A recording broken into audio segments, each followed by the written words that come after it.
and we are absolutely delighted to welcome you to our annual Transatlantic Forum on Russia. For the last several years, CSIS has been very privileged to be in partnership with the Center for Polish-Russian Dialogue and Understanding. And as their name suggests, we have had an annual conference that several years ago began looking at the role of Polish-Russian rapprochement bilaterally within Europe and within the transatlantic relationship. Clearly, as events began to unfold in 2014 in Ukraine, our conversation changed dramatically.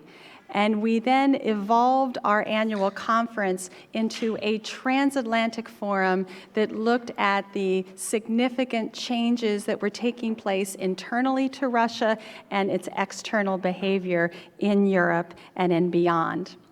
When we began to organize for this year's conference, we thought, what an opportunity. We will be just a week after U.S. presidential elections. We'll have a new course set in that, and then we'll have an understanding of how Europe is thinking about Russia 2.5 years after events in Ukraine and the annexation of Crimea unfolded. Little did we know we would have so much to talk about today, and so many unknowns about the future of U.S. policy towards Russia, as well as what does that mean for Europe and the transatlantic relationship. So we welcome you to a very timely conference. Just to give you a little bit of a brief outline of today, once we are finished with our welcoming remarks, we will invite our first panel forward that will take a look at the European perspective, its vision of Russia, EU policy towards Russia will be discussed, and then we will take a break and look forward to welcoming Senator Ben Cardin, the ranking member of the Senate Foreign Relations Committee. I don't want you to look at your phones during this conversation, but if you have not read Senator Cardin's opinion piece in the Washington Post during the break, I recommend you read it. It will help give you a sense, I think, of his comments and his remarks to us. And then following Senator Cardin's remarks, we will then bring up another panel to have a discussion about the way forward of U.S. policy towards Russia. A lot of it will be speculative, but we will do our best to try to bring some greater understanding to this absolutely critical geopolitical topic. So with that, let me just pause and again welcome our great partners, the Center for Polish-Russian Dialogue and Understanding, so ably led by Deputy Director Ernest Wyszkiewicz. And Ernest, please join me and welcome Ernest to the podium. Thank you.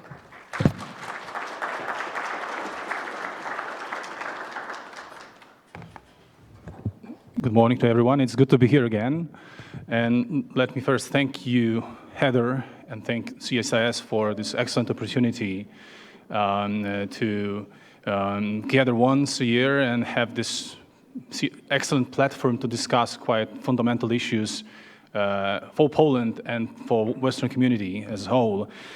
So I'm really glad that we managed to transform something that was supposed to be just one-time episode into a lasting cooperation, and it's developing in a quite interesting direction right now.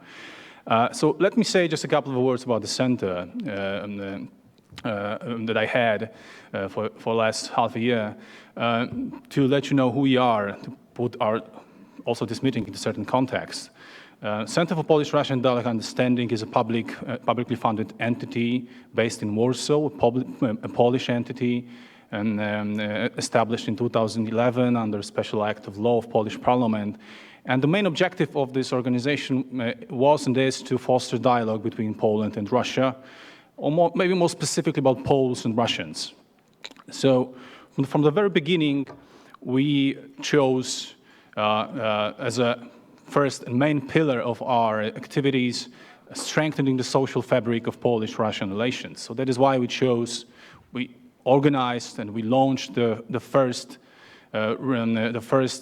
system of youth exchange between Poles and Russians. which should have been there for a while because we are neighbors, but nonetheless, we were the first who decided to do it for real. So it works up till now quite effectively. We provide grants for various Polish organizations, NGOs that would like to do something with Russians, that have some interest in projects and have partners in Russia. So we facilitate the dialogue between other Polish institutions and Russians. What is more, we provide scholarships for Russian researchers that are interested in studying Polish affairs or Polish-Russian relations. And lastly, from the very beginning, we put a lot of pressure on historical research because, as you all know, there is a lot to be solved still in Polish and Russian historical relations. We do have a lot of differences when it comes to interpretation of common history. So we decided to do an in-depth research of those issues, those specific issues that are sensitive to Polish society, the Polish public opinion. So it's the first pillar. But then 2014 came and as a sort of game changer for us as well. From the very beginning, we were actively participating in public debate about Russia. But after 2014, we decided to develop it even more. So to organize somehow, to shape the public debate on Russia in Poland and elsewhere, and to be not just active in the territory of our own country, but also to move to other places. That is why we do a lot of conferences, seminars, closed roundtables, open public discussions, and that is why also we are here, and we are very glad that we can use this excellent platform to discuss issues that are quite important for us with the U.S. audience here in Washington, D.C.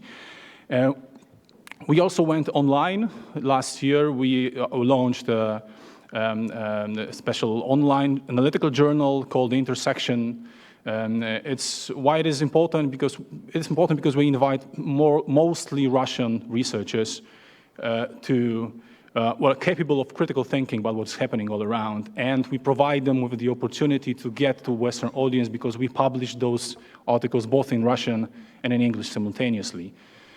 So it's also our input into global public debate on Russia and what's happening in Russia.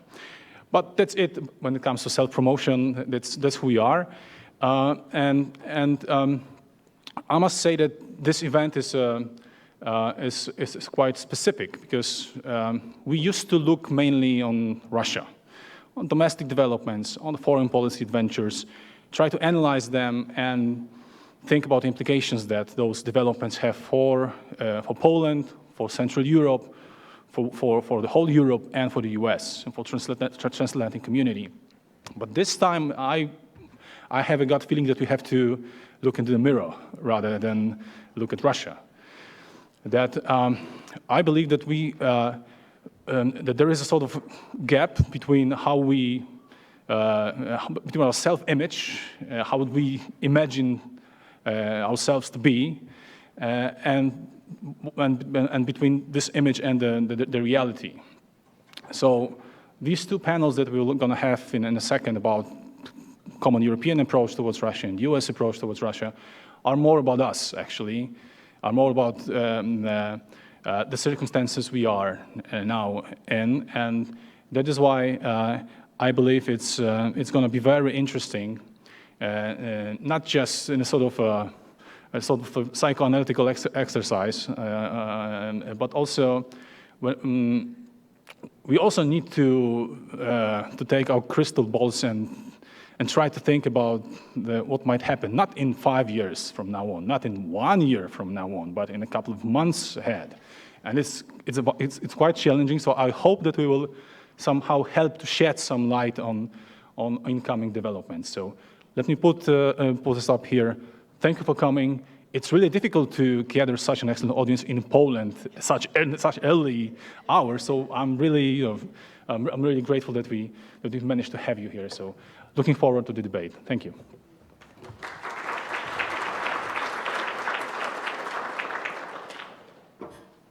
Well, Without further ado, let me welcome our first panel up. We're going to do a quick shift change here, and let's begin the conversation. So if our first panel can join us, please.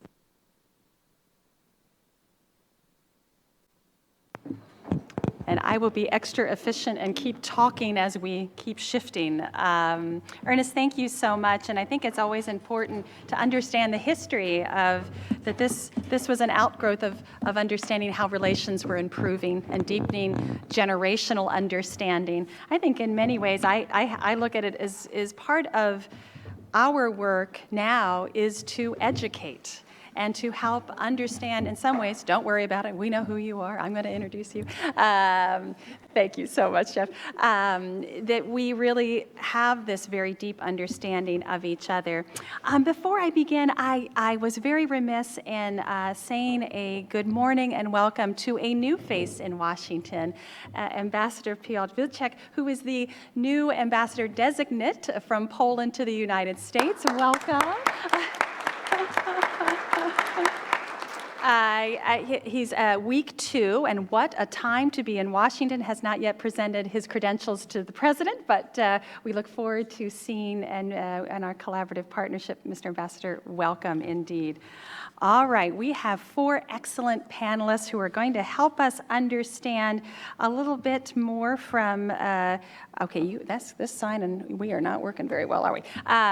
Help us understand the European perspective on Russia, not only just watching the U.S. presidential election, but we've had, I believe it was Sunday, EU foreign ministers meeting, putting this into context. So let me begin by, I'm going to briefly introduce our 4 panelists and then let them go down the line and help us understand. First and foremost, let me welcome Dr. Sławek Debski, Director of the Polish Institute of International Affairs. Sławek was the director of the center, and so this partnership really began with Dr. Debski, and we are delighted that he's now Director of PISM, a position he has held previously and has now returned to that position, and really one of Poland's foremost scholars and thought leaders on Russia. After Sławek concludes his remarks, we're going to turn to Dr. Catherine Dale. Now, I'm making her an honorary European, but I say that with absolute affection. Dr. Dale is the director of RAND's Center for Russia and Eurasia, but Catherine had served in the European Command, looking at, as an advisor, looking at these issues, and so she's going to take although an American, a European perspective. Dr. Dale has previously served as a specialist in international security at the Congressional Research Service.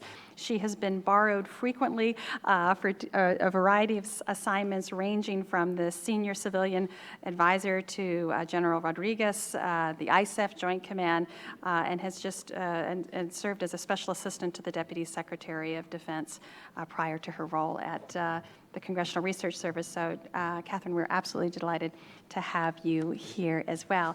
Then, as we're proceeding down the line, we have Dr. Andreas Umland, Fellow of the Institute for Euro-Atlantic Cooperation. Dr. Umland is a German political scientist, historian, and a Russian interpreter. He has, since 2004, served at the Institute for Euro-Atlantic Cooperation in Kiev, and I'm sure has a very important perspective coming from Kiev. And finally, we have Dr. David Cadier, who is just a neighbor, is now a senior as a fellow at the Center for Transatlantic Relations at Johns Hopkins University, SAIS, and formerly an associate at LSE Ideas of the London School of Economics, and is a specialist in EU-Russian relations, and has a particular focus on the EU member states of France, Poland, and the Czech Republic, and their approach towards Russia. So rich panelists, and we have lots to talk about. So Sławek, over to you. Thank you. Thank you very much, Judith. It's a great pleasure to be here again. And again, the timing for our deliberations about policy towards Russia couldn't be better. I would like to just, for the beginning of our conversation, I would like to offer you 2 perspectives. One of which uses a kind of the telescope, and one which will use a microscope. My main point is that actually, however, the topic of this panel is how to shape common European approach to Russia. And I would like to offer you a thought that actually all troubles with the shaping of common European approach to anything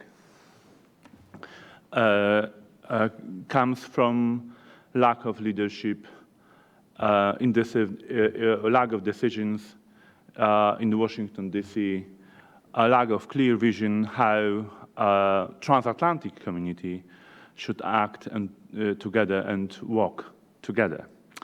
Let me start from one Polish thinker who said, Juliusz Miroszewski, who in the 60s said that the most powerful instrument in the world of politics is a word.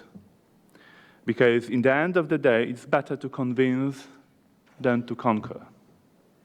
So we have to think within the transatlantic community how to convince others to follow us and how to convince each other to follow the same path. This leads me to the next point, and still we are in the framework of this telescope perspective. I would like to offer you a view that actually the world in Europe we live in has been shaped predominantly, not only but to a significant extent, by American leadership. And I would like to give you 3 examples of US presidents who contributed to European politics and the way how Europe operates in very serious way. Woodrow Wilson and his 14 points. I would like to also remind you that next year, almost next year, we would celebrate the 100th anniversary of Woodrow Wilson's engagement in European politics. Then Franklin Delano Roosevelt in 1941, and the famous Atlantic Charter should be mentioned here. Last but not least, President George Bush in 1989 and his famous Mainz speech on the 15th anniversary of NATO, when he opened the perspective of Europe one whole and at peace. Here, all of 3 US politicians introduced something which we can call today a key point, a key words to European politics. Woodrow Wilson, self-determination, anti-imperialism approach, condemnation of imperialism, so also the terms quite classical for the imperial approach to the international politics. It means sphere of influence, power politics, concert of great powers. Then Franklin Delano Roosevelt, I would like to mention here the second point of the famous Atlantic Charter, which says territorial adjustments might be in accord with the wishes of the people concerned. And the participants would work for a world free of want and fear. That's the point number 6. And there was to be disarmament of aggressor nations. That's another point of Atlantic Charter.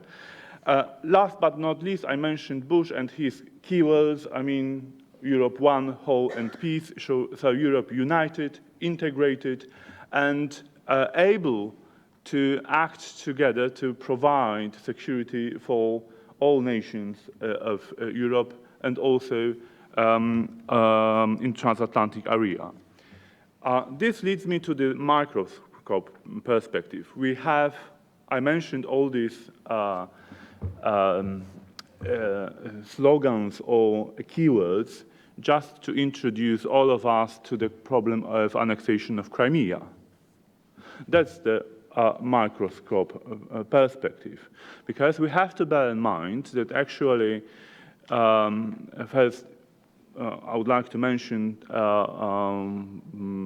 Madam Mogherini, who Monday stated quite clearly that no matter what, Europe's position towards Crimea would not be changed, because it is very well grounded, and the non-recognition policy was introduced not by chance, but as a logical consequence of our political tradition, heritage, and approach to international order.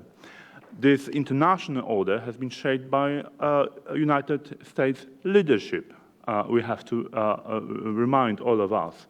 And these three gentlemen I've mentioned at the beginning contributed significantly to the world and our understanding how we should react if one European power decides to grab the territory of the neighbors, violate the international law, and tries to pursue a kind of the 19th century approach towards order. So, actually, if the question arises now, how Europe should react, respond to Russia, there are three major preconditions. American leadership is essential. Because we can imagine that if United States makes a decision to recognize the annexation of Crimea, illegal annexation of Crimea, it would mean first a breach in transatlantic relations, because we have to stay in our approach and our condemnation in this regard, for a very simple reason. We don't want to see European politics shaped again in 19th century way, where the big powers can impose their views and they change unilaterally borders, that the self-determination of nations are questioned, where democratic aspirations are being questioned. So, if somebody wants to bypass all this heritage and tradition, he or she introduces troubles to transatlantic relations. The second thing is that, of course, no one has to be, to serve as a kind of the hostage of Crimea issue. We have to encourage both parties in question, Ukrainians and the Russians, to look for the solutions. Because the only solutions in this matter can be found between these two parties. But Europe, including also a wider transatlantic community, could contribute to this deal, I use this word which is quite popular, in a very positive way, first by non-recognition policy, then by encouraging others to look for diplomatic solutions of the problems which was introduced to our life by unilateral use of force and aggression of Russia on Ukraine. Thank you very much. Robert, thank you. Catherine.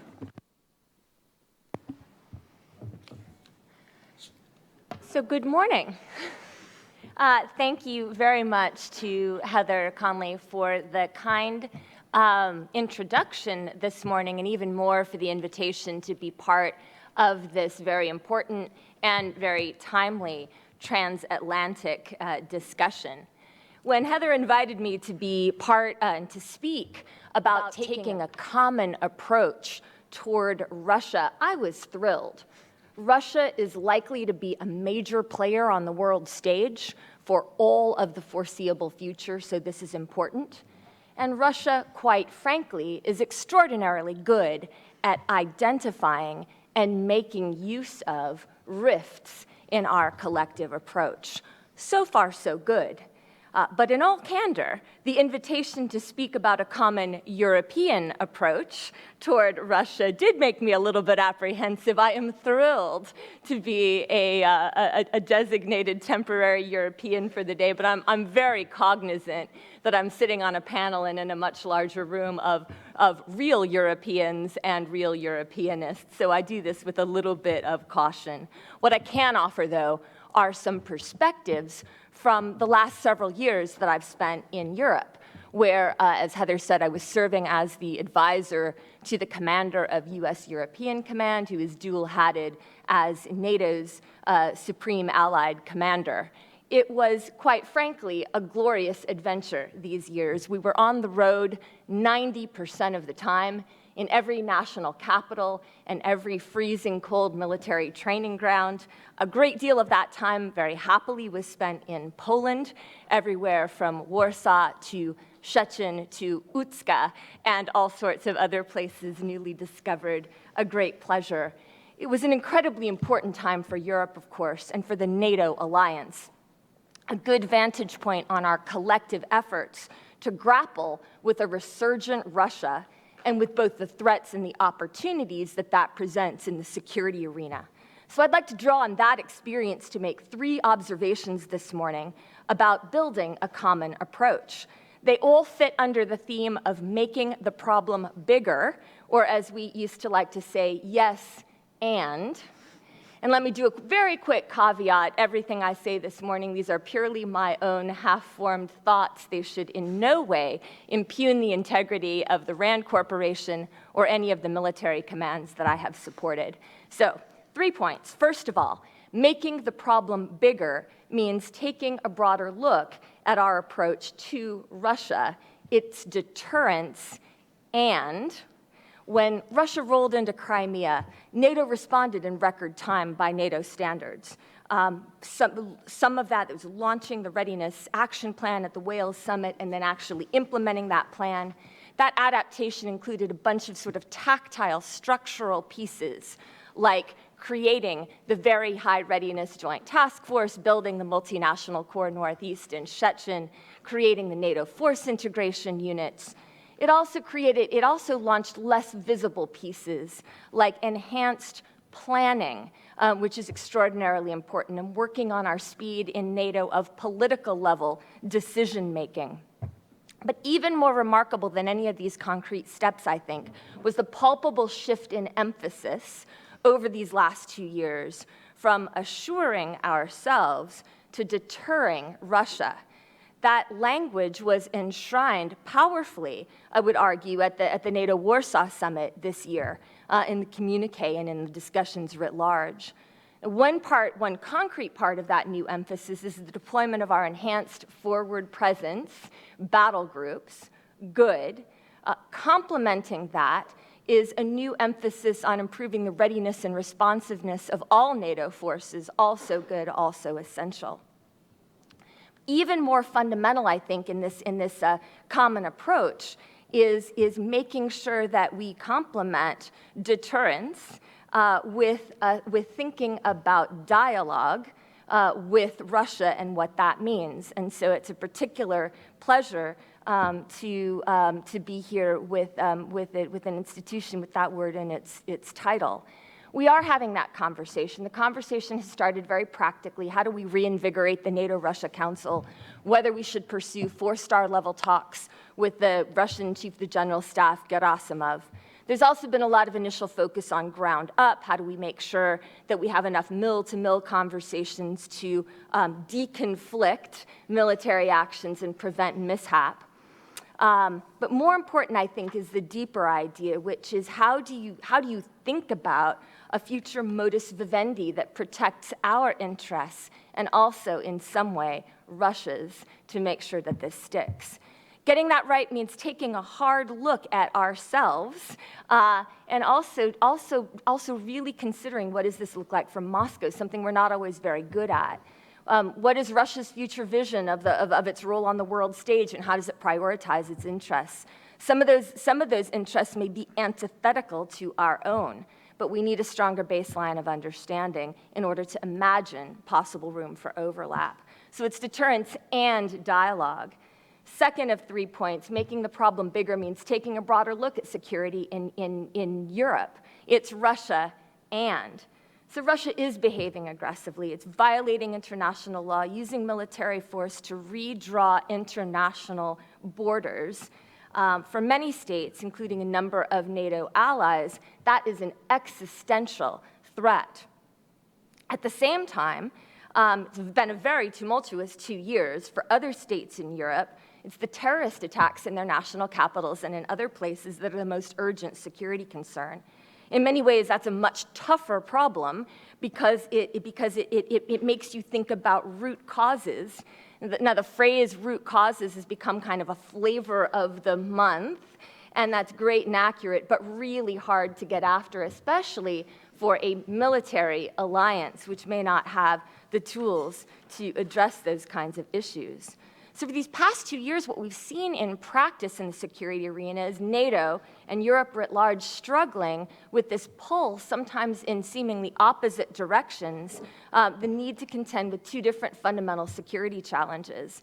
Every nation has resource constraints and limits on leadership time and attention. So what often happens is this zero-sum contest. What should we really be doing? Well, of course, the right answer is both.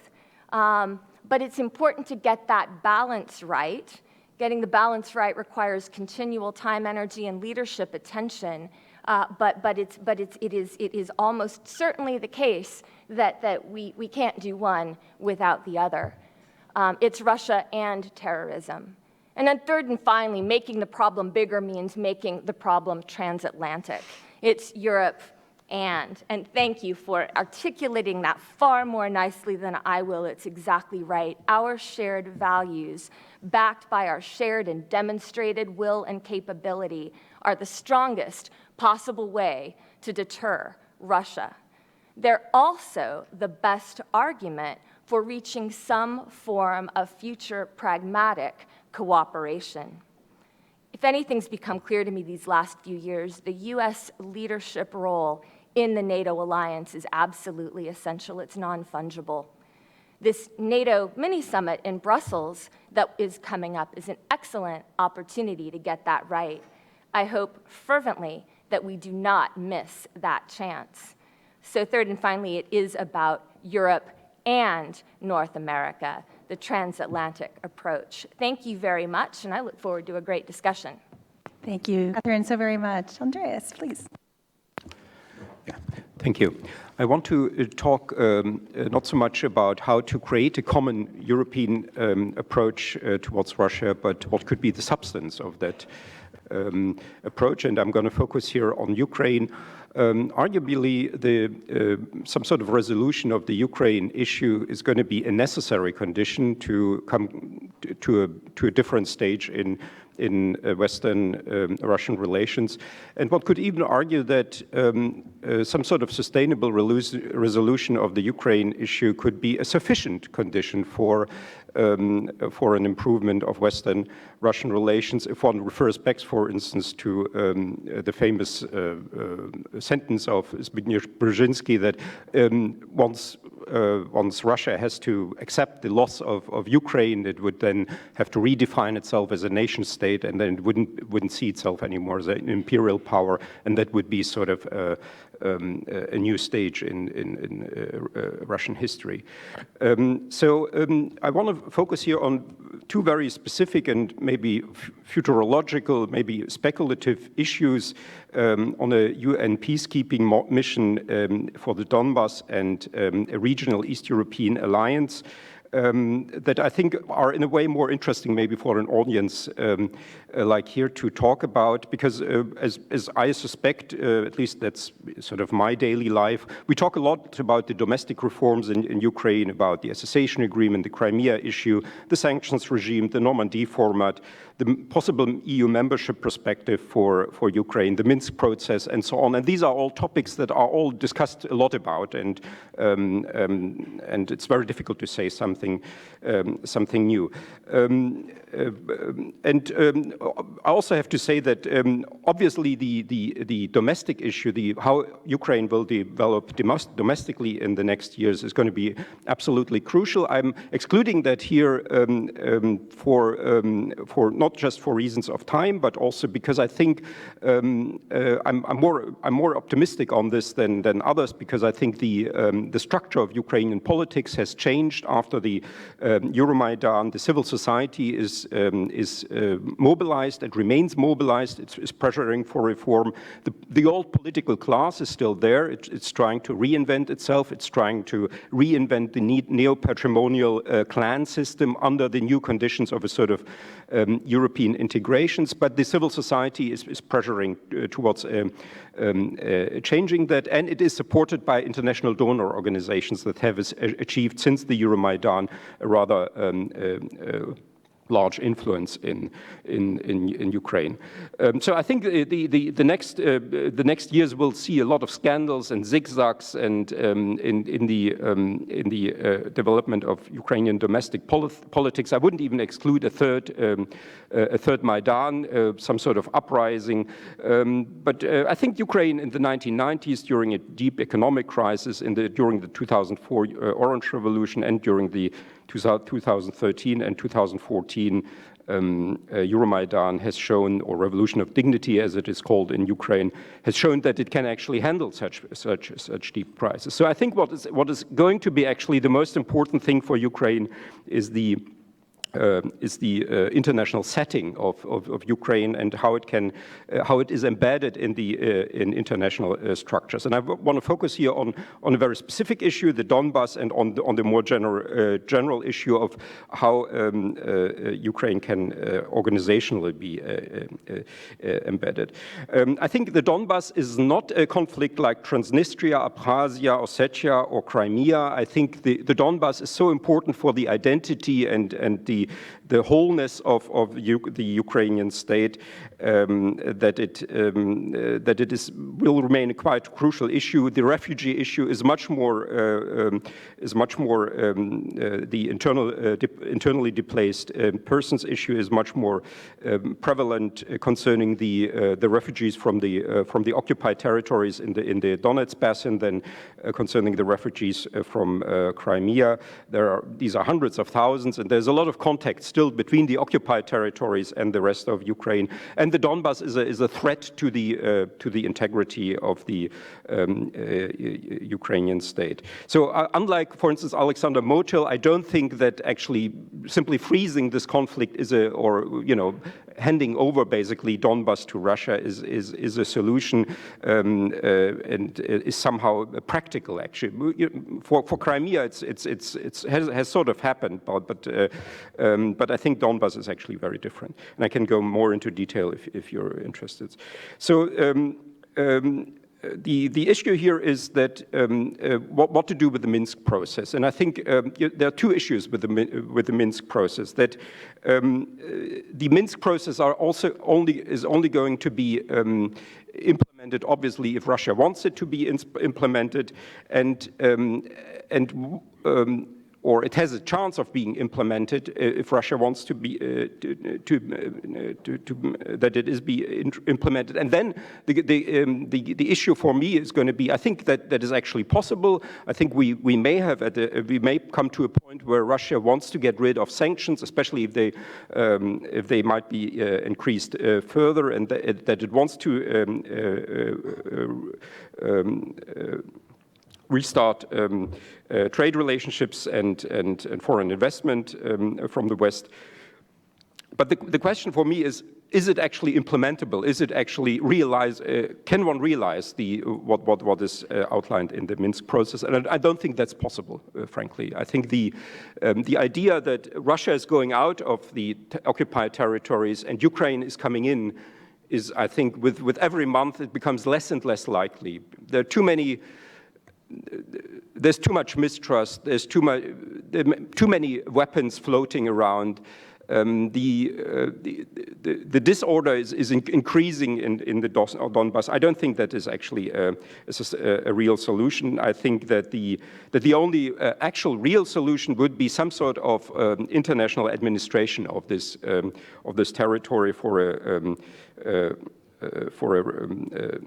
transition period, and I also suspect that this would only function if such an international mission is armed. I would even say heavily armed, because the territory would have to be disarmed, the refugees would have to return, elections would have to happen, and I can't see that happening without such an international transitional administration. And the only organization that has partially successful experience with that is the UN with its peacekeeping missions. That's why I think this is actually the only reason to sustainably solve the issue, unless one wants to leave it as it is. And as I said, I think one could in a way sympathize with people like Alexander Motel and others who say, well, let's just freeze it and let's focus on domestic reforms and make Ukraine stronger, and then maybe in 10, 20 years we can return to this issue.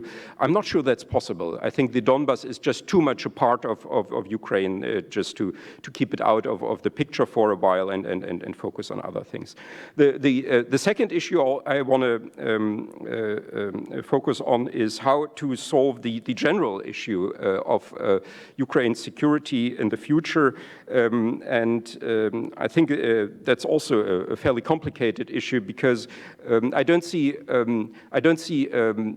that this can be resolved with the current institutions and organizations that we have in the West. And I also don't think that Ukraine, and the same probably goes also for Georgia, can be simply left in the gray zone, in this sort of buffer zone between the West and Russia.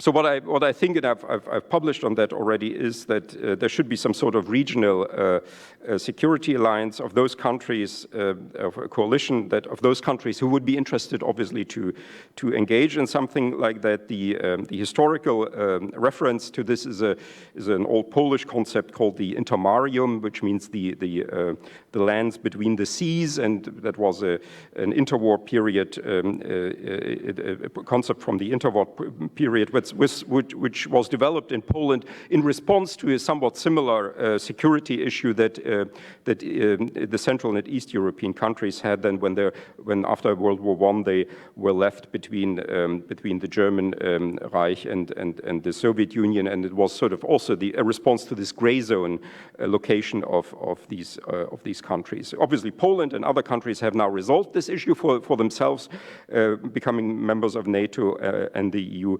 But Moldova, Georgia, and Ukraine have not resolved that, and I think that's exactly the reason why we have these territorial issues in these countries. I don't think that NATO will resolve this issue. I also don't think that there is a chance for NATO plus. Because especially because of the public opinion in the West European countries, I think there would be, for a larger NATO engagement, there could be support in Eastern Europe. Maybe, I don't know how this will be with the new administration in the US, also from North America. There could be more support for NATO engagement in this gray zone. But I think, I know the German context very well. There would be lots of lots of resistance to that in West European public opinion against NATO becoming engaged in Georgia or Ukraine. For the same reason, I don't think that the EU association agreement can be reinterpreted in a way so that the EU can provide security assurances to Moldova, Ukraine, and Georgia.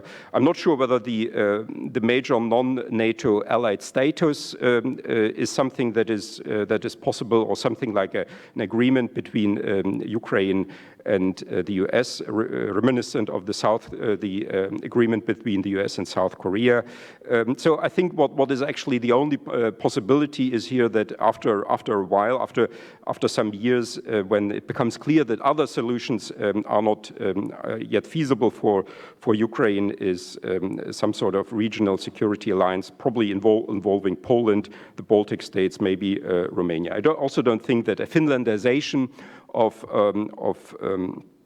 Ukraine is possible. Moldova has tried that. It has, in 1994, put in its Article 11 of its constitution the bloc-free status. It has also, in 1994, concluded an agreement with Russia about the withdrawal of troops from Transnistria, but this hasn't happened. Also, I don't think that Ukraine can be made a sort of protectorate of Russia, apart from the Ukrainian public opinion that has become very anti-Russian these days.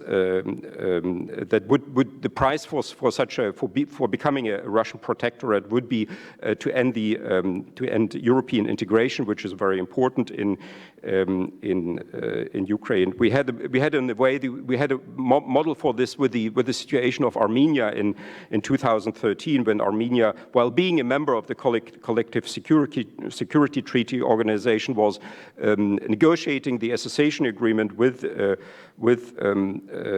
the European Union, but Russia just put a stop on it because it thought that this is not permissible.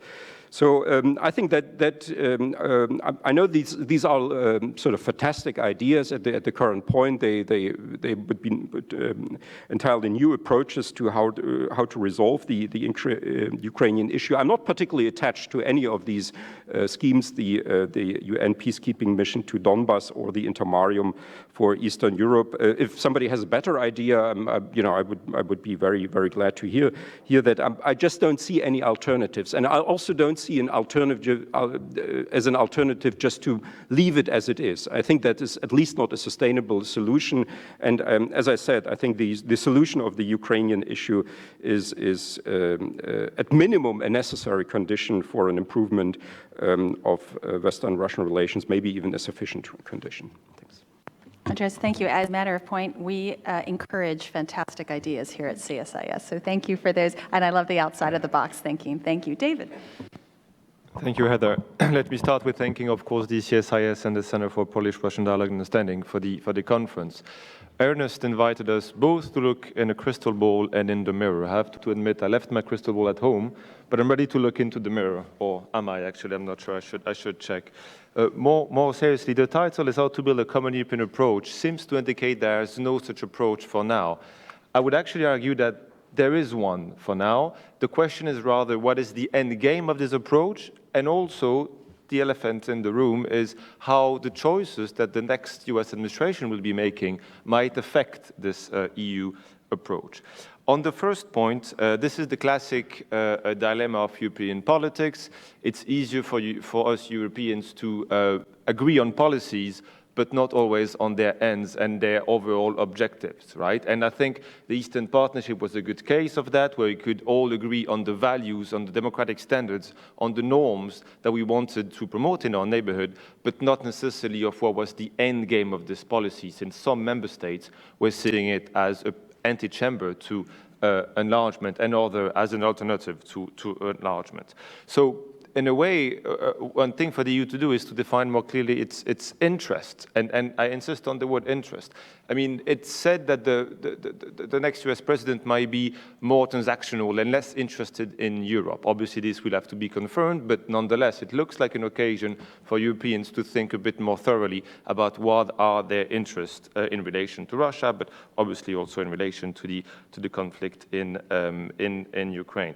And I don't think the discussion is necessarily without a solution. I mean, there's a lot of things on which we can actually agree as Europeans. We can agree that we want a secure European continent based on EU values, right? This is something that we can all agree on. This means obviously rejecting a violation of fundamental norms and principles of European security architecture, like the annexation of Crimea, but it also means thinking about our actions in those that increase or those that decrease our security in a way. And the second point in doing so is actually to try to think strategically about those things, thinking the alignment of actually means and ends when we have actually defined those ends a bit more clearly. And again, I think that it also means defining the ends based on the means we have. And I think that seeing the Eastern Partnership or letting people present the Eastern Partnership as a geopolitical tool when it's actually not equipped to be a geopolitical tool didn't do good to the EU. The third point also is assessing our environment in which we deploy those policies, right?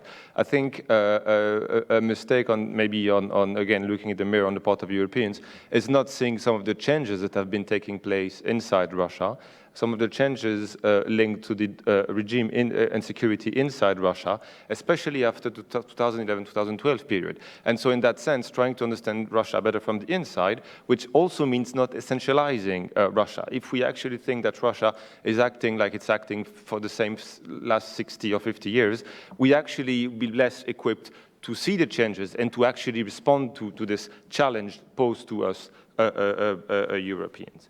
On the question of, that's my second point on how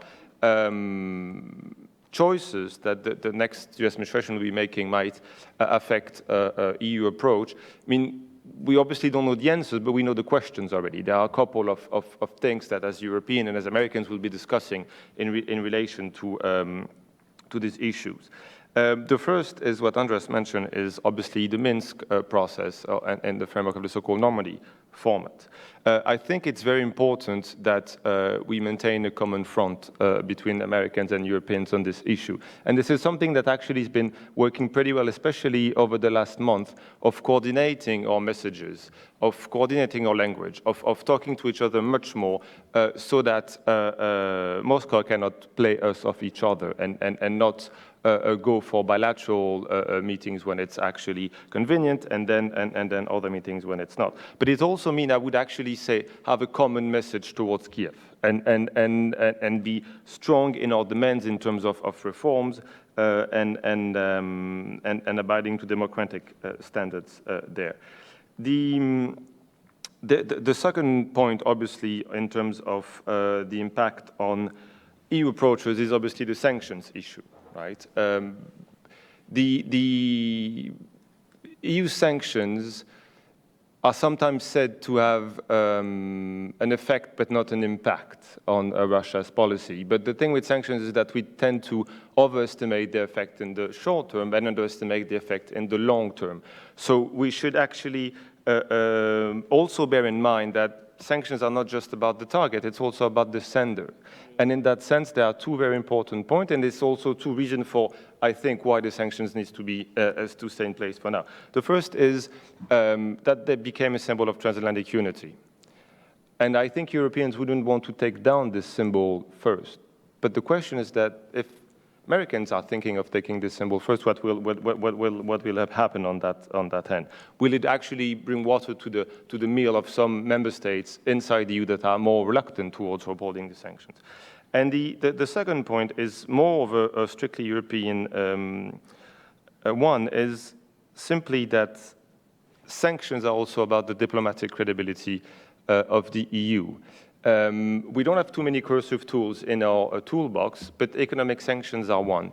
And if they're lifted without having anything in return, it's going to be difficult to then make a good use of economic sanctions in the future. So the key there, I think, will be for Americans to discuss what will be the benchmark of success. Because obviously this issue of diplomatic credibility can only work if sanctions are conceived as a tool, as a mean to an end, and not simply as a moral posture or as a punishment method. We need to be clear what we want to achieve with them, also simply if we want those sanctions to work, because the literature shows that sanctions work when they're contingent, when they're linked to clear demands, and when they're part of a broader strategy rather than a substitution for strategy. So again, the discussion that probably Americans and Europeans will have will be on the benchmark for success. I'm wondering, for example, whether, and this is something I'd be interested to your thoughts on, whether the discussion on progressive implementation versus progressive lifting might come up again. But again, at this stage, we only have questions. And the last thing is that I think this topic will come also because this is becoming an issue in domestic politics in many European countries, including France and Germany, which will have elections next year and which are obviously leading the mediation effort of the EU in the framework of the Normandy format. And there, as a French, I have to say, I'm actually surprised to see that Russia is becoming a topic in French domestic politics. It wasn't the case since '89. Well, I have to say, I watched the debates here. It did pop up a couple of times as well in the discussions. But so I think the question there, we have to try to understand why. And the key will be for us to try to do a radiography of those political debates, to bring about a better understanding. And not just do an act of cognitive dissonance and putting aside some of those debates are just effects of propaganda. There is one thing is that we have to be conscious of strategic use that is made of the means of communications in Europe. So this is something that we need obviously to work on. The problem with this kind of struggle against disinformation is that the response can actually increase sometimes the problem, right? Because we should respond to those kind of challenges while sticking through to our values.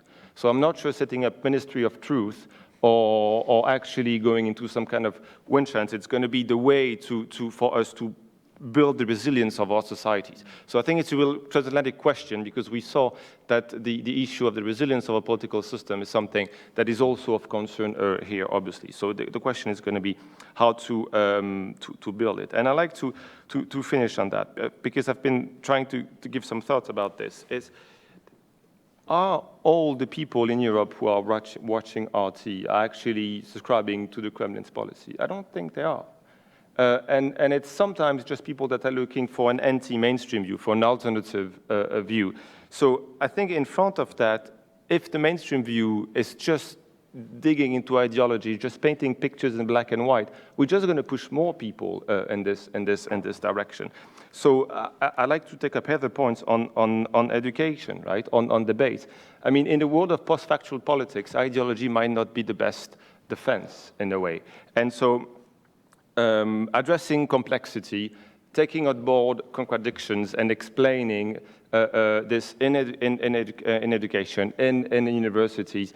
And I think think tanks in particular, and I'm just trying to pitch this world of ours, but have a world to play in the sense that foreign policy is coming up in political debates and is sometimes instrumentalized by populists. So in a way, the challenge posed by disinformation is similar to the challenge posed by populists. And I think debates like these are precisely a good opportunity to try to reflect a bit deeper on these questions. Thank you. David, thank you. 4 fantastic presentations. I want to give the panelists sort of something to chew on a little bit, and I'd welcome your responses. And then I want to turn to our audience for some questions in a real dialogue. You know, I think structurally, we just have a profound challenge here, and this is sort of my how I think about it. The West, and I'm going to use that meaning the transatlantic relationship, has a strategy of de-escalation with Russia. It is about deconfliction. It's about trying to reduce tensions. You've heard it across the board. Dialogue. Let's resolve the problem. Let's return this back to our principles and the international legal and liberal order. I think Russia is implementing a strategy of risk escalation.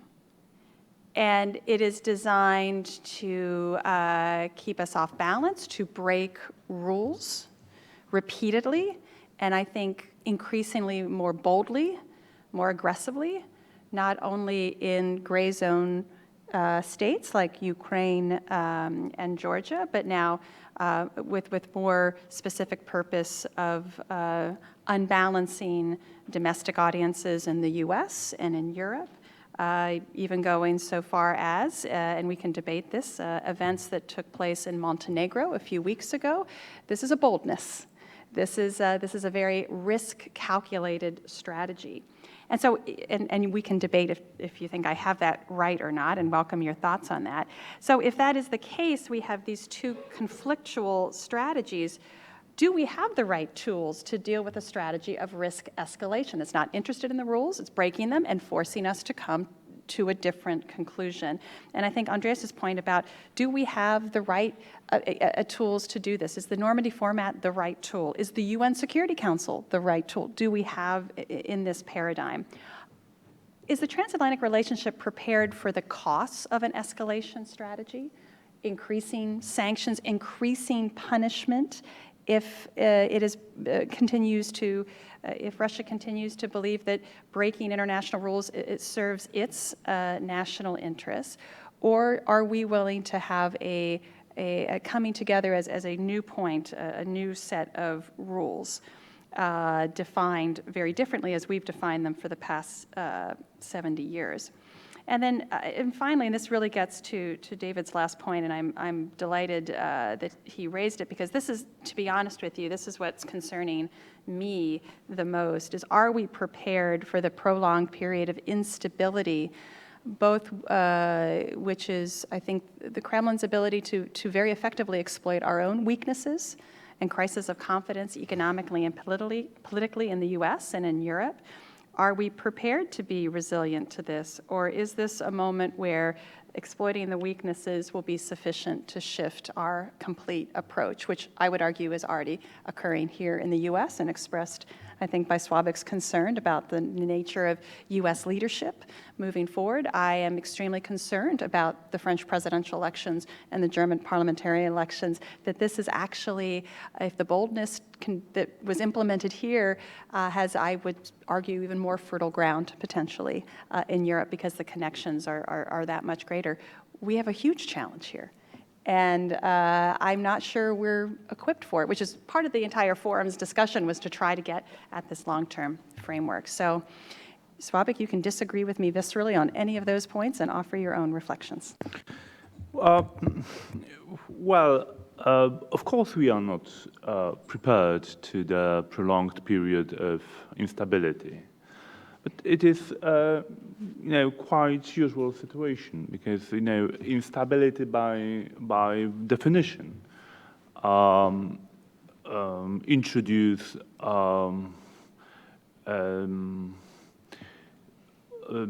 the trouble to which we cannot be fully prepared.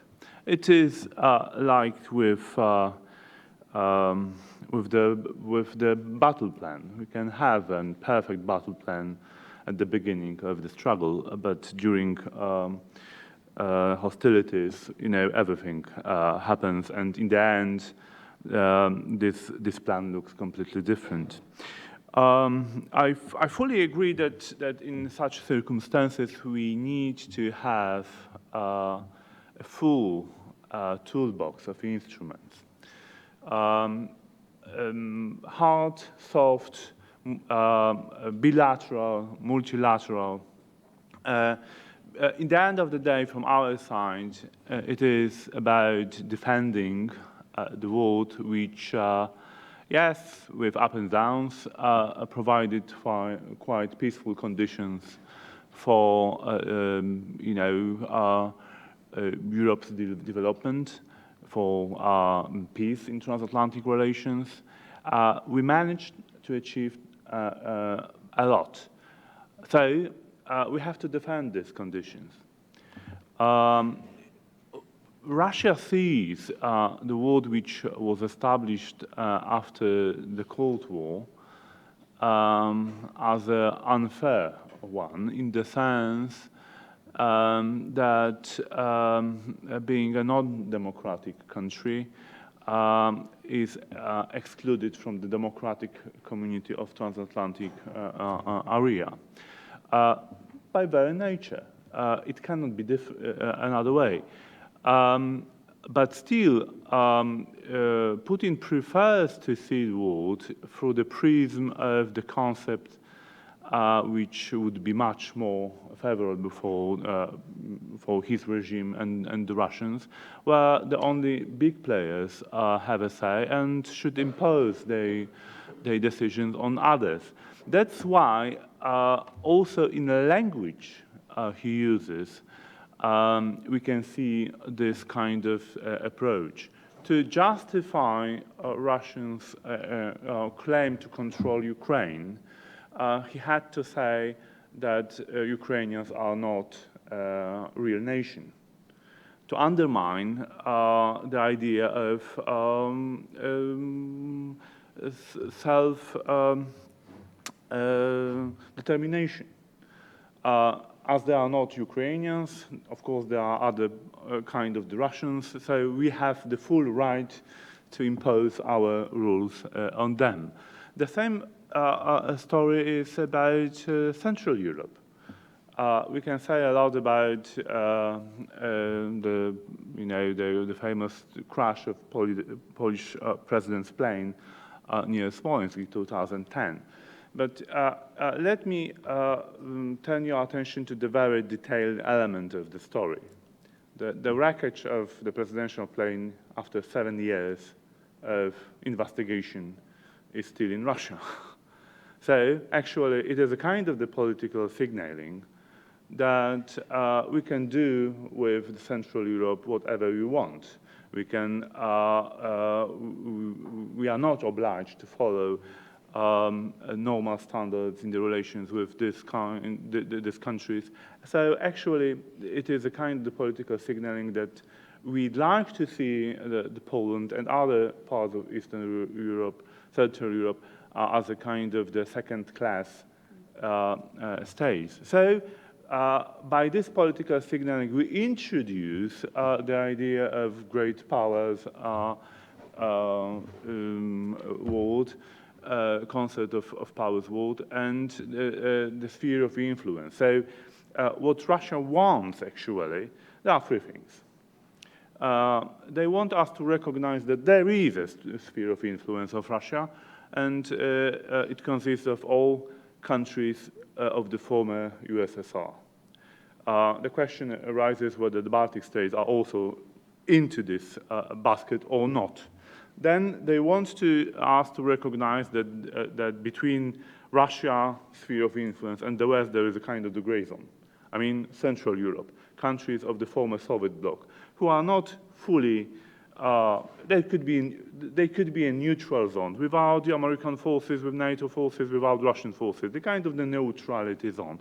And the third thing they want is to recognize that the way we should think about doing business in international relations is 19th century Vienna conference concept, where only three powers sit behind the table, make a deals, and impose the results on others. That should be the way how they want to cooperate with us.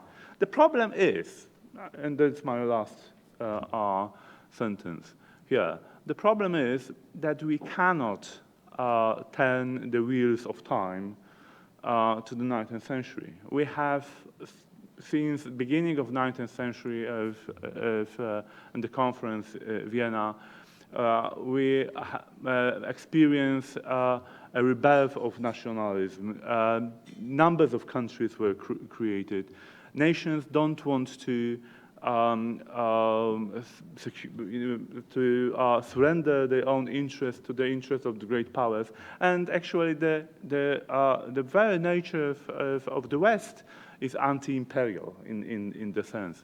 So this kind of attempt to reinvent the world introduced the old way of doing business into international politics is against the nature of of modernity, I would say.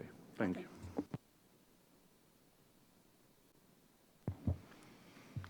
Heather, thanks for that and for launching both an extraordinarily important and also, frankly, a very sobering line of conversation, maybe more important than any of the other things we might tackle here today. Just a couple thoughts to add to the mix, and they should fit nicely. Russia has demonstrated a reasonably consistent strategic intent to date, and as we've all been describing, that's about a leading role on the world stage, a role driving the outcome of events for the sake of driving, as well as with a concern for the content of those outcomes. It's very much about security on multiple levels, the personal security of its leader, protecting the regime in power, protecting the state itself with that all-important buffer, which is non-negotiable in the sense of who ought to exercise influence there. It's also about access in very practical senses, economic as well as security, and in all domains over a very wide geography. I would say it's not merely about challenging the rules of the international order, but about rewriting them. So with that premise, it's very important to take a hard look at what it actually looks like from Moscow. Post-Cold War era outcome is anathema. That was not okay. And it's not merely the content of that from a Moscow perspective, it's frankly our approach and tone, which I think is often seen as deeply paternalistic. But to understand what that view looks like, where the trouble is that the room for actual overlap for mutually compatible roles on the world stage that fit together may be very small or almost non-existent. I mean, this is one of the fundamental challenges, right? When we think about Donbass, if there are alternatives or different approaches to the Minsk process, the great beauty of Minsk is that it reinforces the restoration of that internationally recognized border. And if you back away from that in any way or make it negotiable, that's a profound concession we ought to think very, very hard about before going there. If you look at Syria and Russia's intervention there, we somehow managed in the West to be surprised that our grand deal didn't work out. But with careful attention over the last couple of years, again, Russia's strategic intent has been quite consistent there, and the realm of overlap was indeed very, very small. That is, I'm afraid, a glass half empty more than a glass half full view of things. It still means that looking for potential overlap over time is extraordinarily important. It also means making sure that we do so from a position of strength. Yeah, maybe a short response above all to what David said.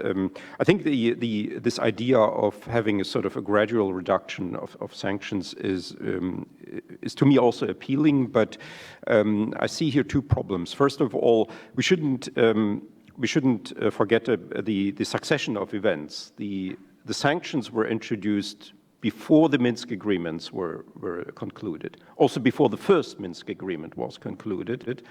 And the sanctions, the main round of the sanctions of the EU, there's the European Council statement on this, they were tied to a full restoration of the Ukrainian sovereignty over the Donbass. And then later on came the first Minsk agreement, then the second Minsk agreement, and then somehow these sanctions became linked to the Minsk agreement. And both of these agreements were by Ukraine signed, you could say, at gunpoint.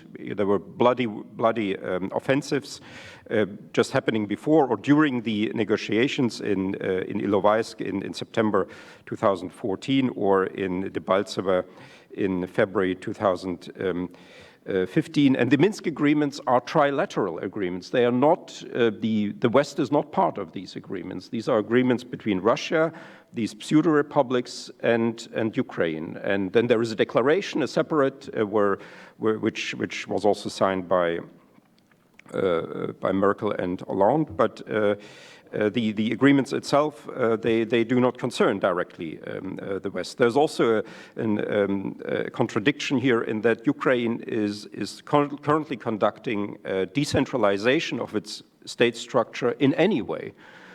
So the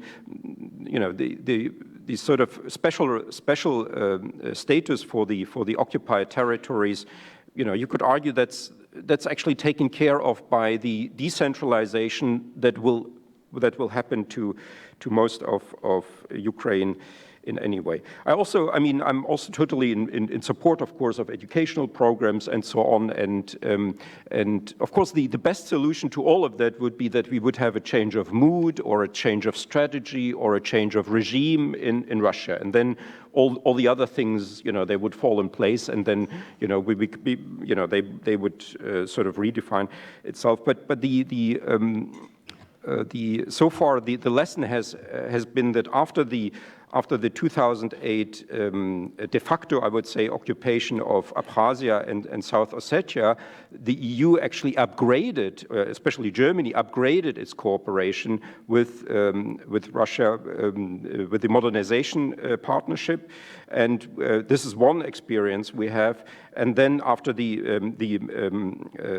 after Crimea and the events in the Donbass, we had these export sanctions imposed, which have also not saved the problem. I think the third instrument, we have export sanctions, upgrading the relationship. The third instrument we haven't yet used is import sanctions. And if we would introduce in the EU import sanctions on, let's say, the import of oil, for instance, taxing oil imports, I think then there might be a window of opportunity where Russia would try to solve the issue.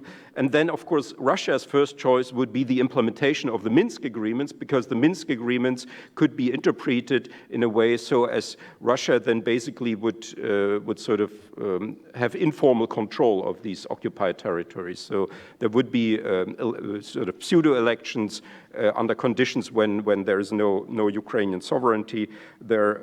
And I think Ukraine will resist this. I think Ukraine will not be a partner of this, and I see actually tensions coming up. And then the second choice could be, if Russia really wants to get rid of sanctions, actually a UN mandate. And then we may actually get a UN an agreement of Russia in the Security Council for a UN mandate, because in a UN mandate then Russia could be part of a peace mission. I think that, and I'm talking about all these things that, as I already mentioned, are pretty fantastic, because I'm thinking about this every day. And you think about alternative trajectories. What you extrapolate certain developments in the future, and I'm coming to these conclusions not because I like the UN peace mission so much or the intermarium idea, but because I see either the other trajectories not leading to a solution, or being no solution, or sort of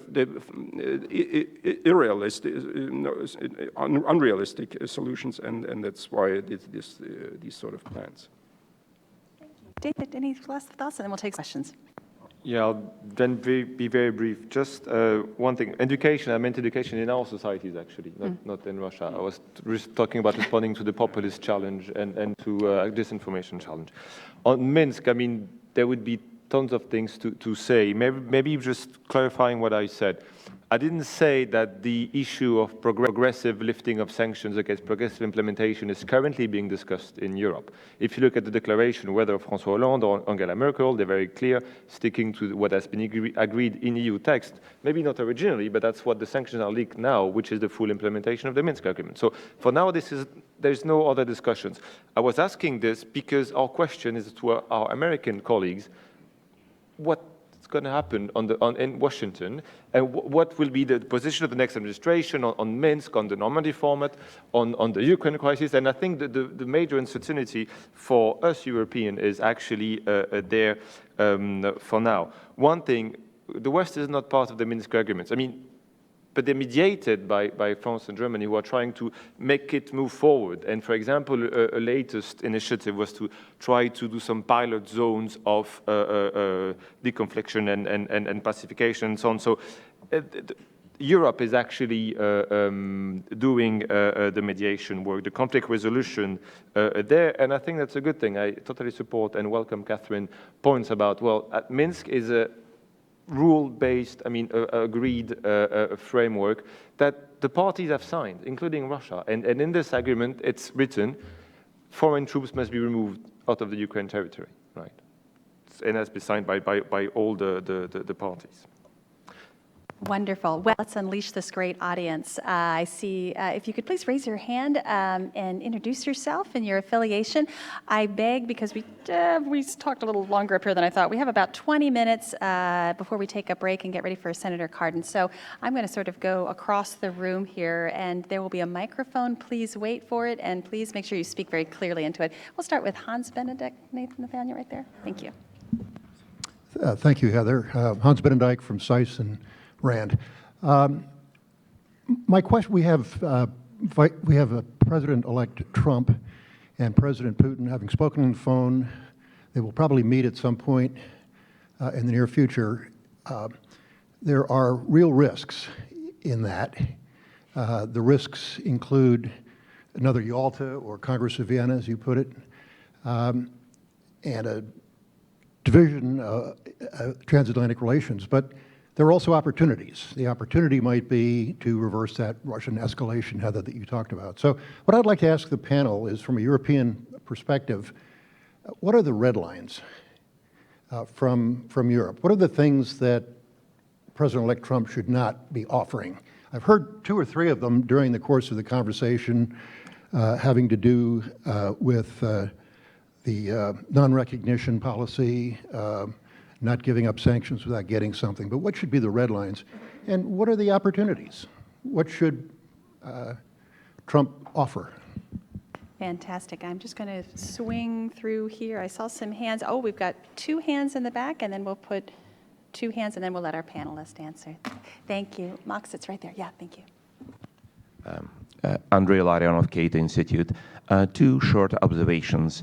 The first one concerning Minsk agreement.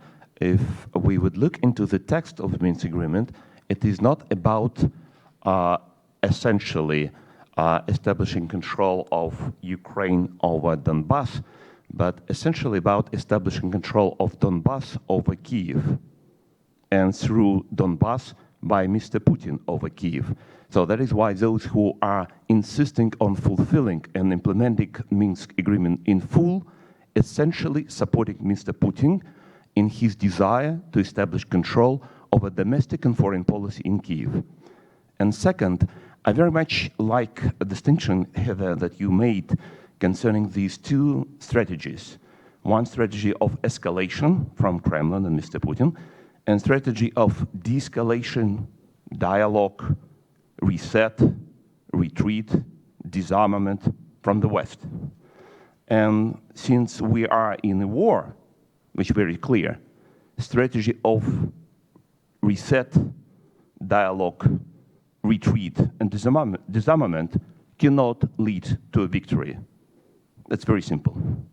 So that is why it doesn't mean that another strategy would definitely lead to a victory, but the strategy of retreat would never lead to a victory. Thank you. There was another hand, I think, on that, or in that, April, was it? Thank you. Kristina Purkowska, unaffiliated. I would respectfully suggest that Franklin Delano Roosevelt made his position regarding the intermarum very clear in his statement of September 43, in which he stated that the Europeans will have to get used to the communists, and it may take 50 years to do it.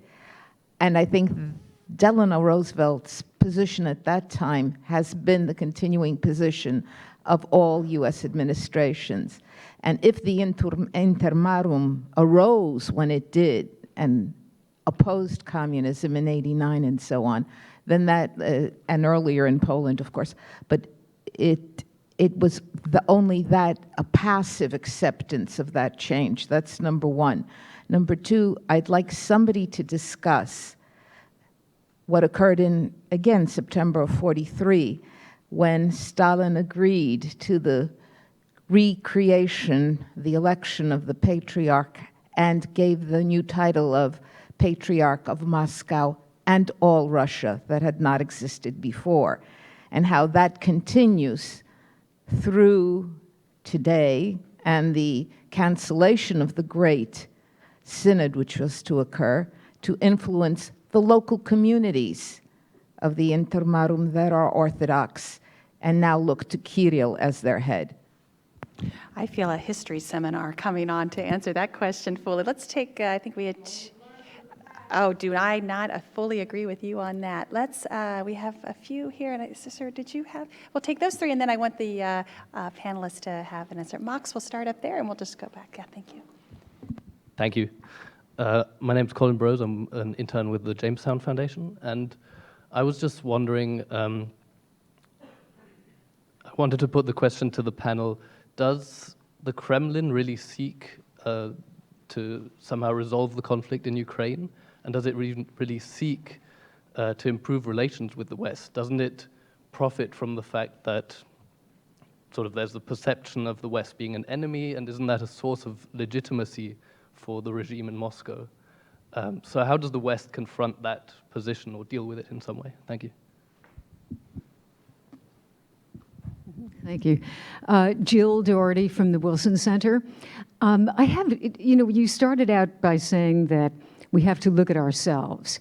And the question in the word values has come up quite a lot. And I think that is obviously one of the key issues, transatlantic values. And I'm wondering, as you have the election in the United States, what's happening in Europe, there seems to be a general questioning of transatlantic values and the benefits of liberal democracy. Not to get too theoretical, but in common terms, just among people, they are questioning, is there a payoff from what here in this room we would describe as liberal democracy? And you can look at migration, things that go against European and transatlantic values, like the response to migration, like the response to trade, et cetera. So is there common agreement right now, do you believe, in the transatlantic community on these values? And if you have a president who is coming into leadership in the United States who does not talk about values, we have used the word here transactional, he's more business oriented, what's the future of values if the United States, which is supposed to be leading, may be not paying the usual attention to values that has been so far? Thank you. Thank you. And was there one more question there? Great. And that'll be the end, and we'll wrap up. Hi, Pascal Siegel with Ankara Consulting. My question goes back to that of the gentleman right here. What evidence do we have that Moscow is interested in a resolution, any resolution? Thank you. David, why don't I begin with you, and we'll work the opposite way, and then I'll let Sławek have the last say. And colleagues, we have about 10 minutes, and you stand between this great audience and a cup of coffee, so just to be mindful of the time. David.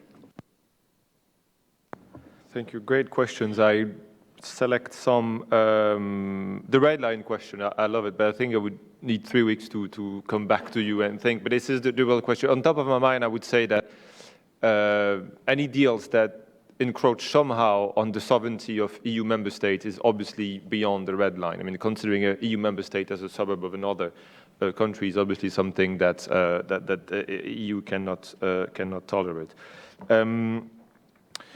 Then, in terms of deal, also, I think Europeans will be very wary of bilateral deals. First, in their bilateral nature, and secondly, in linking Syria and Ukraine, because these are two major crises for Europe, and this is something that Europeans are, especially coming from French point of view, the Syria crisis is really something that is affecting our countries, and that it's mobilizing public opinion and so on. So on that, I think kind of blank check given is also something that I think the Europeans would be worried to look at. But I mean, red lines are difficult to draw. On Minsk, so I do not totally agree with your characterization of Minsk. There is this question of decentralization, indeed, which is contentious, as you explained. But there are, I think, other things as well. There is the security aspects, which are the first aspect, a ceasefire agreement, observation by the OSCE observers and so on, the demilitarization, which are not fully implemented yet, but there's work being done in that regard. But if I take another point later on in the process, that is elections, right? Organizing elections in the East. It's very remote for now, but I think it's a good goal to have in the long term, because there have been so many people, including Russia, pretending to talk on behalf of Eastern Ukrainians. If we could have actually a democratic system and elections that give a voice to those people in control by the OSCE framework, obviously, this actually would be good. So election, for example, in the East is not something that I would regard as negative, and it's in the Minsk agreement.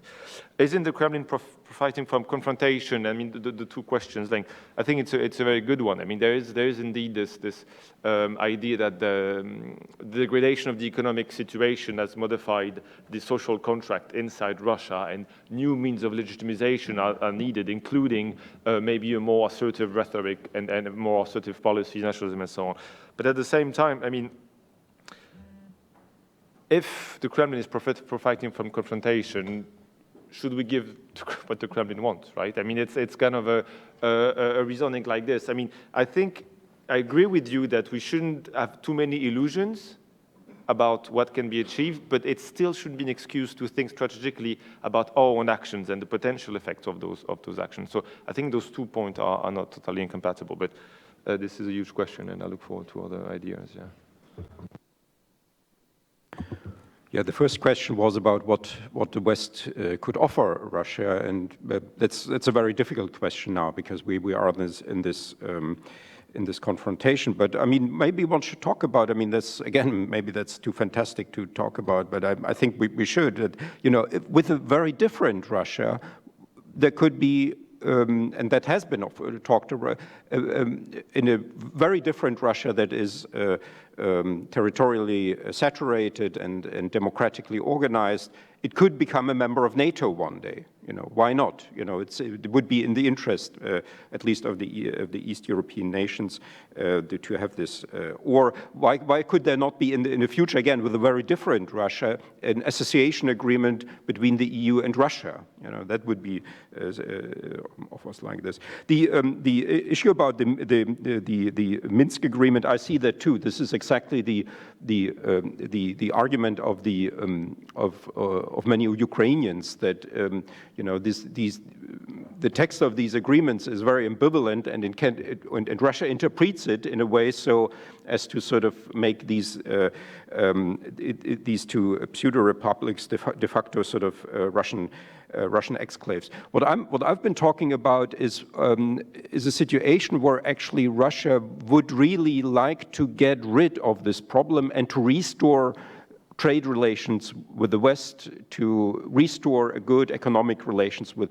Then the question arises, but how to practically implement then a restoration of Ukrainian sovereignty over these territories. And I think there's still then the practical issues that you have these heavily armed groups that are running, you know, the Cossacks and all these mercenaries, and you know, and some of them are not under full control of Russia, and perhaps Russia would take them, but maybe Russia wouldn't want to take them, so they would actually close maybe from the Russian side the border, you know, and they wouldn't let them, maybe even some Russian citizens who have gone to Donbas, they wouldn't let them back because they don't want to have them, you know, and then the question is, how do you then actually do it practically, restore Ukrainian sovereignty over these territories? And I'm afraid the only way to really do that would be some sort of third actor. about the intermarium, I think and also about the values issue, I think the intermarium is difficult to argue from a values approach. I think in general, I think we have to recalibrate our whole discourse away from values, because as we see here in the US and also now in Europe, the sort of the tolerance of European ideals and human rights and democratic values is going down. So we have to, I think, adapt a little bit, and we have to talk about, for instance, when we talk about Ukrainian sovereignty, maybe more about the Budapest Memorandum and the Non-Proliferation Treaty, and the potentially existential threats that softening of the Non-Proliferation Treaty also poses for the US. And then we can maybe, we can reach out to people here and sort of, or I've just been to Romania. I mean, Romania, in distinction to Poland, is not very interested in Ukraine. What they are interested is what happens if Ukraine collapses and there are potentially millions of refugees, and how many of them would then come to Romania? This is unfortunately, that's the kind of discourse, and that would also then be the basis for I think for the intermarium, less so Pilsudski's ideas and sort of common identity and values, and I don't believe in that anymore. Sort of, you have to say, if there are 4 nuclear power plants in Ukraine, do you want them to be in crisis zones? It's the largest European nuclear power plant is in Zaporizhia, 250 kilometers away from the combat zone. Do you just want to forget about? This is the way of arguments we have to. Intermarium is just the term for it. But I don't think it has any sort of, larger.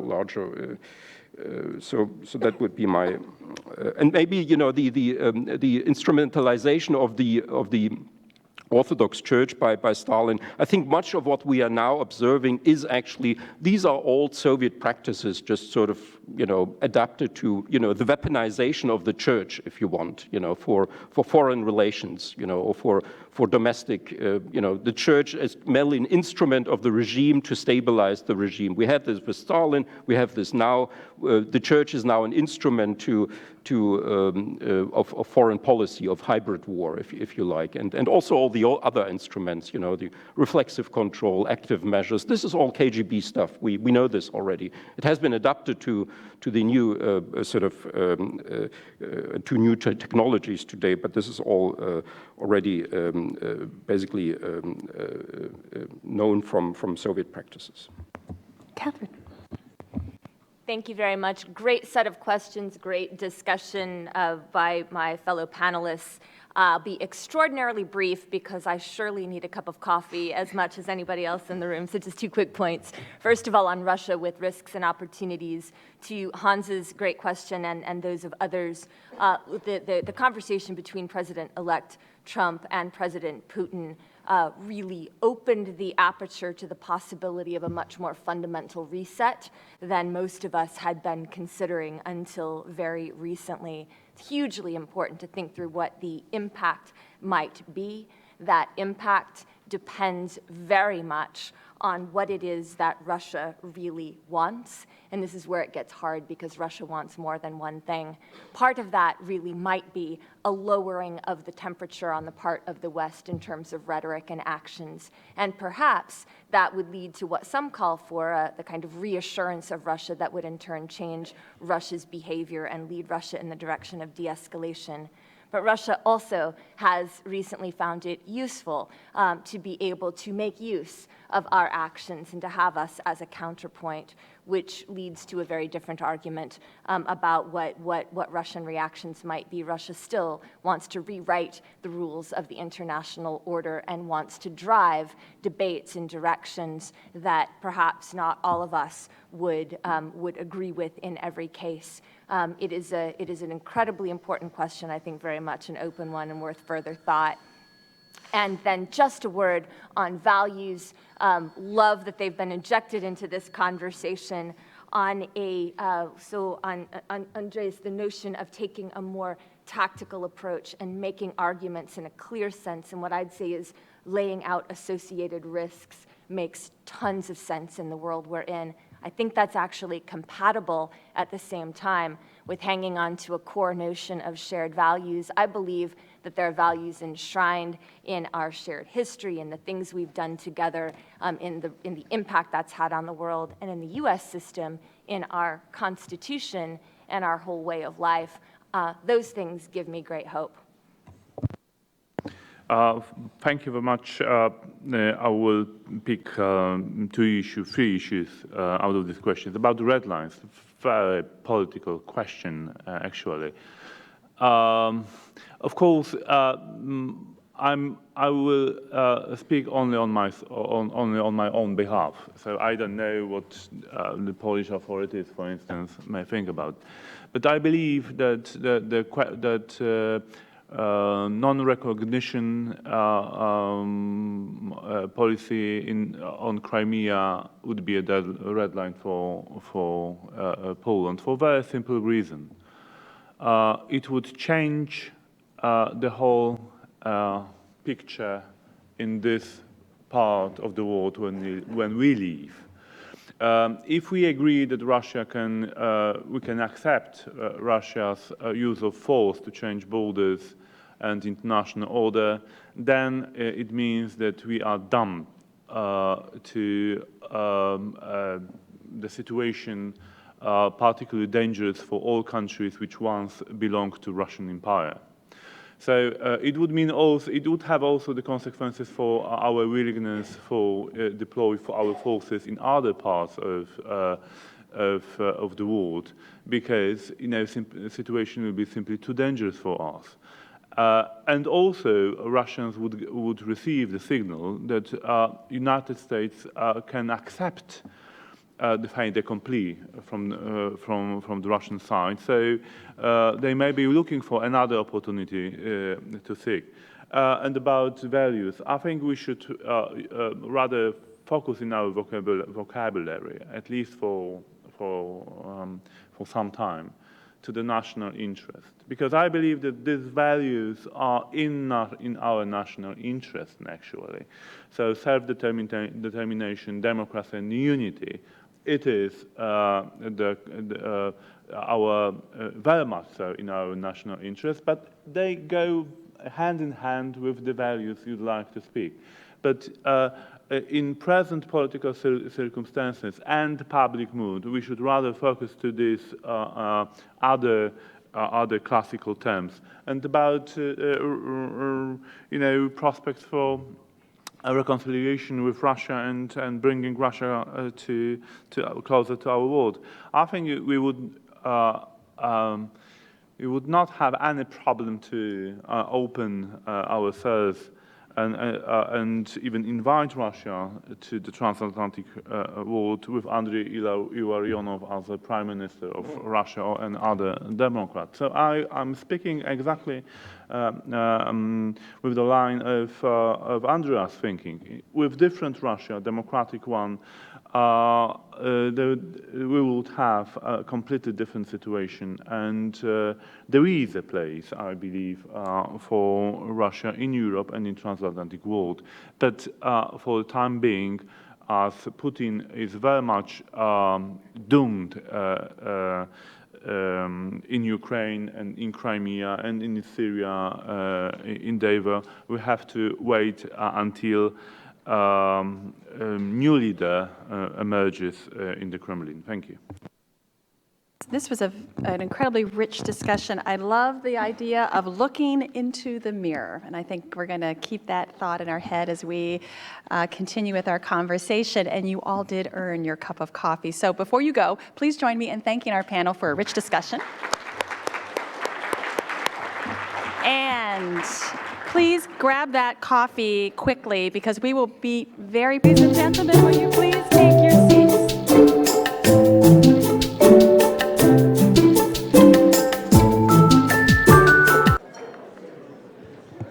Thank you.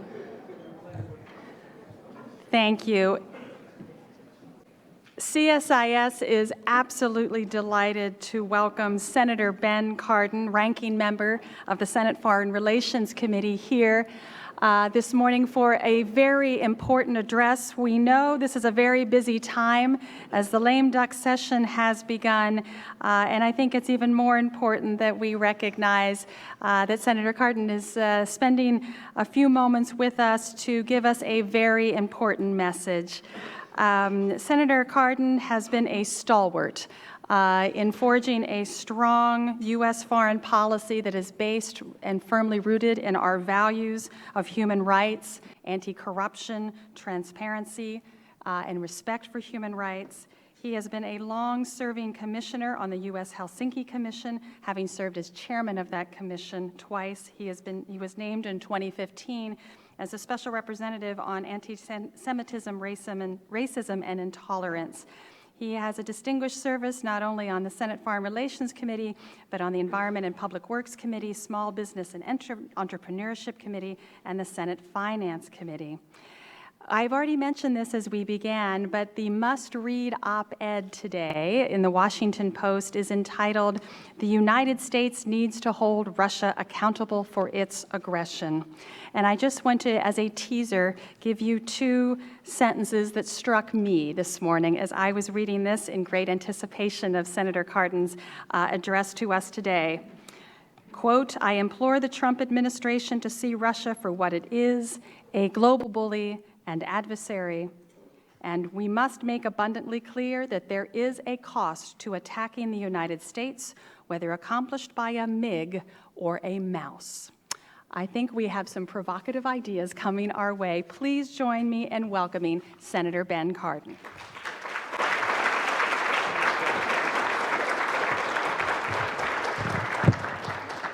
Heather, thank you very much. Really is a pleasure to be here at CSIS. I very much appreciate your expertise on the subject matter that we are taking up today, and I always look forward to an opportunity to leave the Hill. So unfortunately, I have to go back later today. It's been an interesting time since last Tuesday's election. But I do congratulate you. Heather, your expertise on the subject of Russia is very well known. Of course, Dr. Brzezinski and the report, your recent report on Russia's influence in Central and Eastern Europe is a nonpartisan, clear-eyed report on information we really need to better understand about our challenges with Russia going forward. So it's good to be here.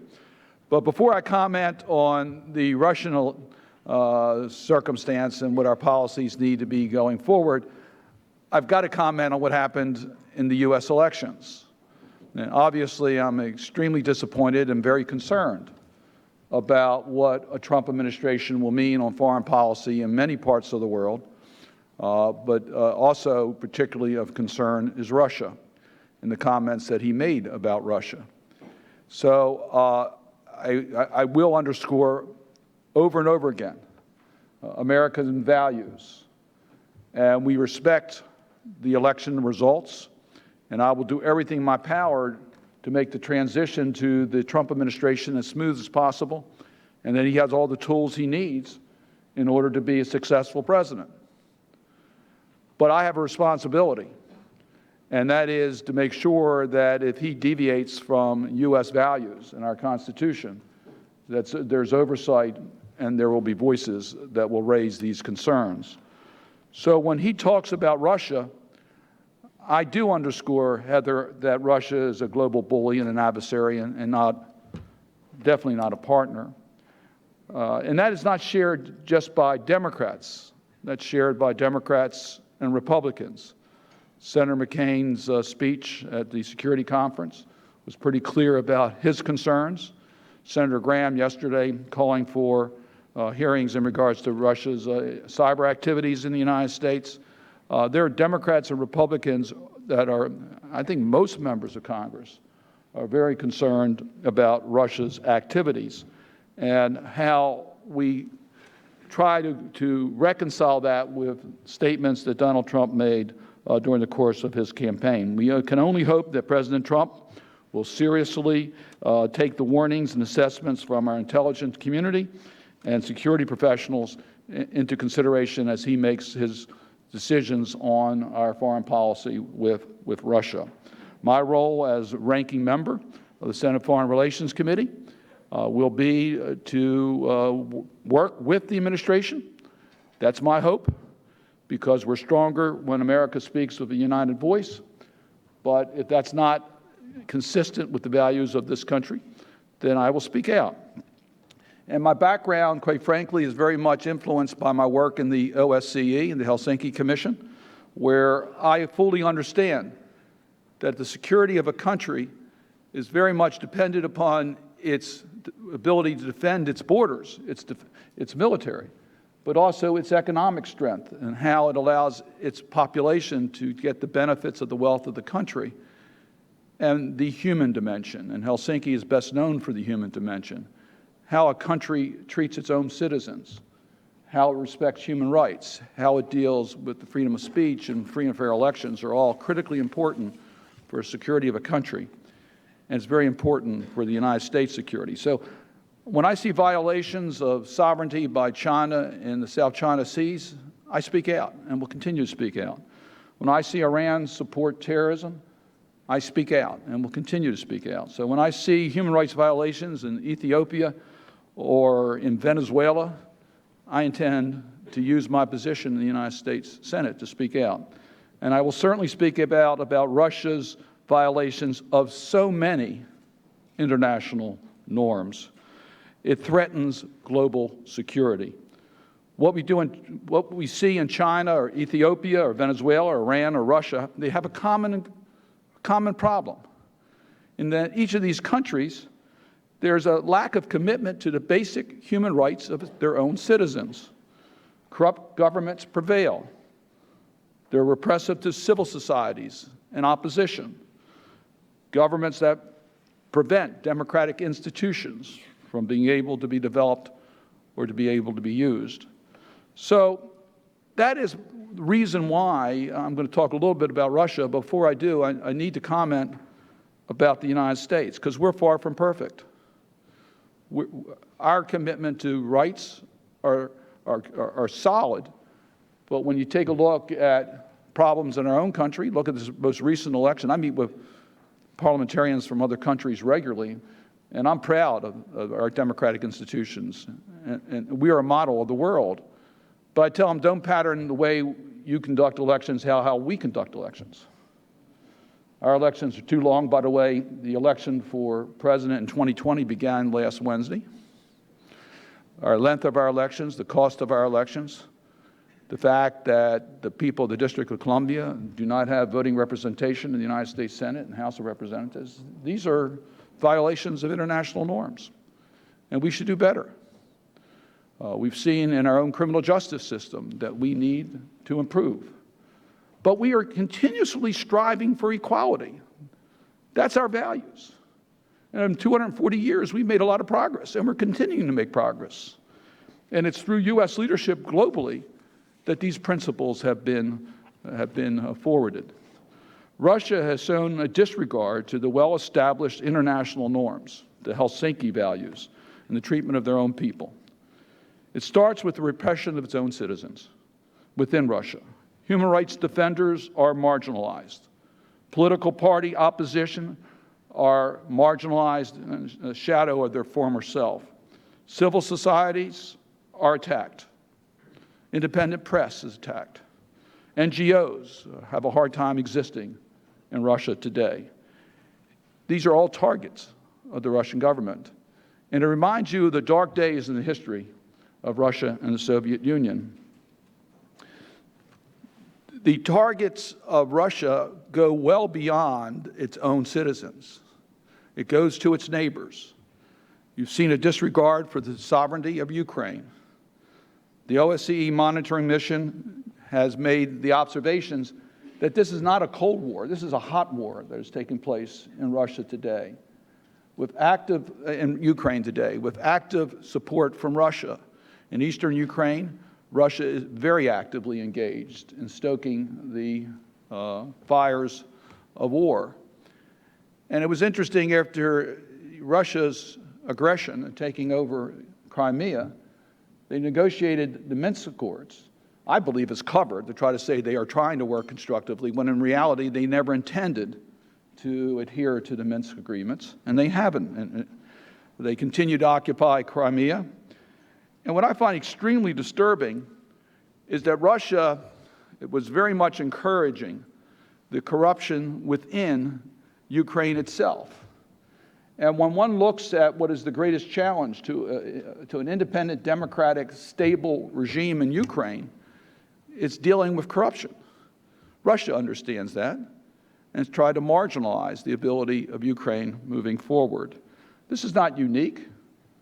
When you see what's happening in Ukraine today, you take a look at Moldova or Georgia, and you see Russia violating the sovereignty of those countries. Why? Because they know as long as Russia's presence are in Moldova and Georgia, it's much less likely that those countries will have full integration into Europe, which is one of their objectives, is to interfere with their neighbors. But Russia does not only influence those countries, they are directly involved in trying to influence Europe itself. Since 2000, they've sought to erode the confidence of the democracies as a governmental model. They spent billions of dollars to compromise the effectiveness of democracies in Europe. They've used the democratic institutions to try to bring down the democratic institutions. That's been Russia's game plan. And they have created violence in Montenegro after their parliamentary elections as an effort to try to avoid the approval of the accession of Montenegro into NATO. So Russia is very actively engaged in Europe, but it's not limited to Europe. We all know about what they're doing in Syria. They're directly supporting the Assad regime. Now, I know Secretary Kerry, and I know he's very careful in the words that he uses. But when Secretary Kerry tells you that we need to investigate Russia for violation of war crimes, you know that there is direct evidence that Russia has committed atrocities. We know that convoys, humanitarian convoys, have been attacked by Russia. We know that Russia has supported the Assad's use of barrel bombs. We know that the part of the Syrian strategy is to use civilian populations as tools of war, which is direct violation of international human rights, all with Russia's support. And now we know they also use chemical weapons. Even though Syria is a member of the Chemical Weapons Convention, this is unprecedented to see these types of violations. And Russia allows the Assad regime to continue with the direct support in these activities. They claim that they are fighting terrorism. In reality, they are allowing terrorists to continue by preventing us from focusing on ISIL and the terrorist threats within that region. So it's not sufficient that they're interfering with their own people, their European neighbors, the Middle East. They've now come to America. And Heather, you're right. They are attacking us through the mouse. We know that. Let me quote from the Department of Homeland Security in the Office of the Director of National Intelligence. They're confident that Russia government directed the recent compromises of emails from U.S. persons and institutions, including from U.S. political organizations. Only Russia's senior-most officials could have authorized these activities, an attack against the United States. And then the question now becomes, how should the United States respond? We must respond. We've been attacked. So that's why I wrote a letter to President Obama, urging him to take action, direct and proportionate response to the activities that Russia has done on America. And I hope he will take action. He still has time as president and has authorities as president to take action. I know that he is considering that, and I hope he will use the power that he has to respond to the attacks on our country. But Congress also needs to act. Needs to act regardless of who was going to be elected the next president of the United States. I think it's even more important now. And Congress, and I will shortly be introducing legislation, comprehensive legislation, to deal with these violations of international norms. I'm consulting with both Democrats and Republicans. I hope there will be broad support. It will respond to the cyber attack on America. It will put on the table expanded and targeted and sectorial sanctions on individuals, including Russia officials found complicitous in these illegal actions. I will put on the table the ability to use a measured cyber response to shine a light on those who are responsible. In regards to the continued activities in Ukraine and Syria, I believe we need new sanctions on individuals in key sectors of the Russian economy. We need to consider prohibiting U.S. or third-party individuals from investing in Russia's planned privatization of state-owned assets and the sale of sovereign debt. They're using assets from Americans to help finance their terror in Syria and violations of international human rights and Ukraine. They're using these resources against us.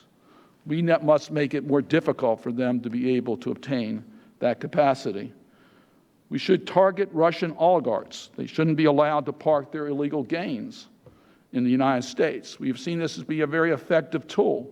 Oligarchs want to cover their bets. They want to keep their assets in dollars. We can make it more difficult, in some cases impossible, for that to be done. And we should expand that capacity to make sure we can do that. I very much want to work with Europe. I don't think we can work in isolation. One of the lessons that we learned from the Iran sanctions was that Congress imposed very strong sanctions on Iran. We took the leadership. The U.S. took the leadership. As a result of U.S. leadership, Europe responded. And they also imposed sanctions against Iran that brought them to the negotiating table to negotiate an agreement. I think the same is true in our response to Russia. We know that our European allies are threatened. We need to work with them so that we have an effective pressure on Russia to change their activities. We also need to support our friends. They're on the front line of Russia's interference. I very strongly supported President Obama's initiative, the European Reassurance Initiative. That was very helpful to let them know that we are there and we will work to protect their sovereignty. That's a very important part of U.S. foreign policy. But we need to consider a European democracy initiative. Make no mistake about it. Russia uses energy, they use economic pressures to corrupt individuals and institutions in other countries. We need to provide assistance to help build and strengthen democratic institutions in European countries so they can truly continue to have independent media, investigative journalists. They need an anti-corruption strategy that Russia is trying to invade through corruption. They need independent judiciaries and prosecutors. They need the U.S. leadership. They need the U.S. help and the U.S. leadership. And that's very true in NATO. One of the things that this Congress can do and should do, which would be a clear message not only of our resolve against Russia interference, but in regards to a strong and growing NATO, is to approve Montenegro's accession into NATO. We can do that now, and we should do that now. We need to stand up with human rights defenders within Russia, put a spotlight that they're not alone.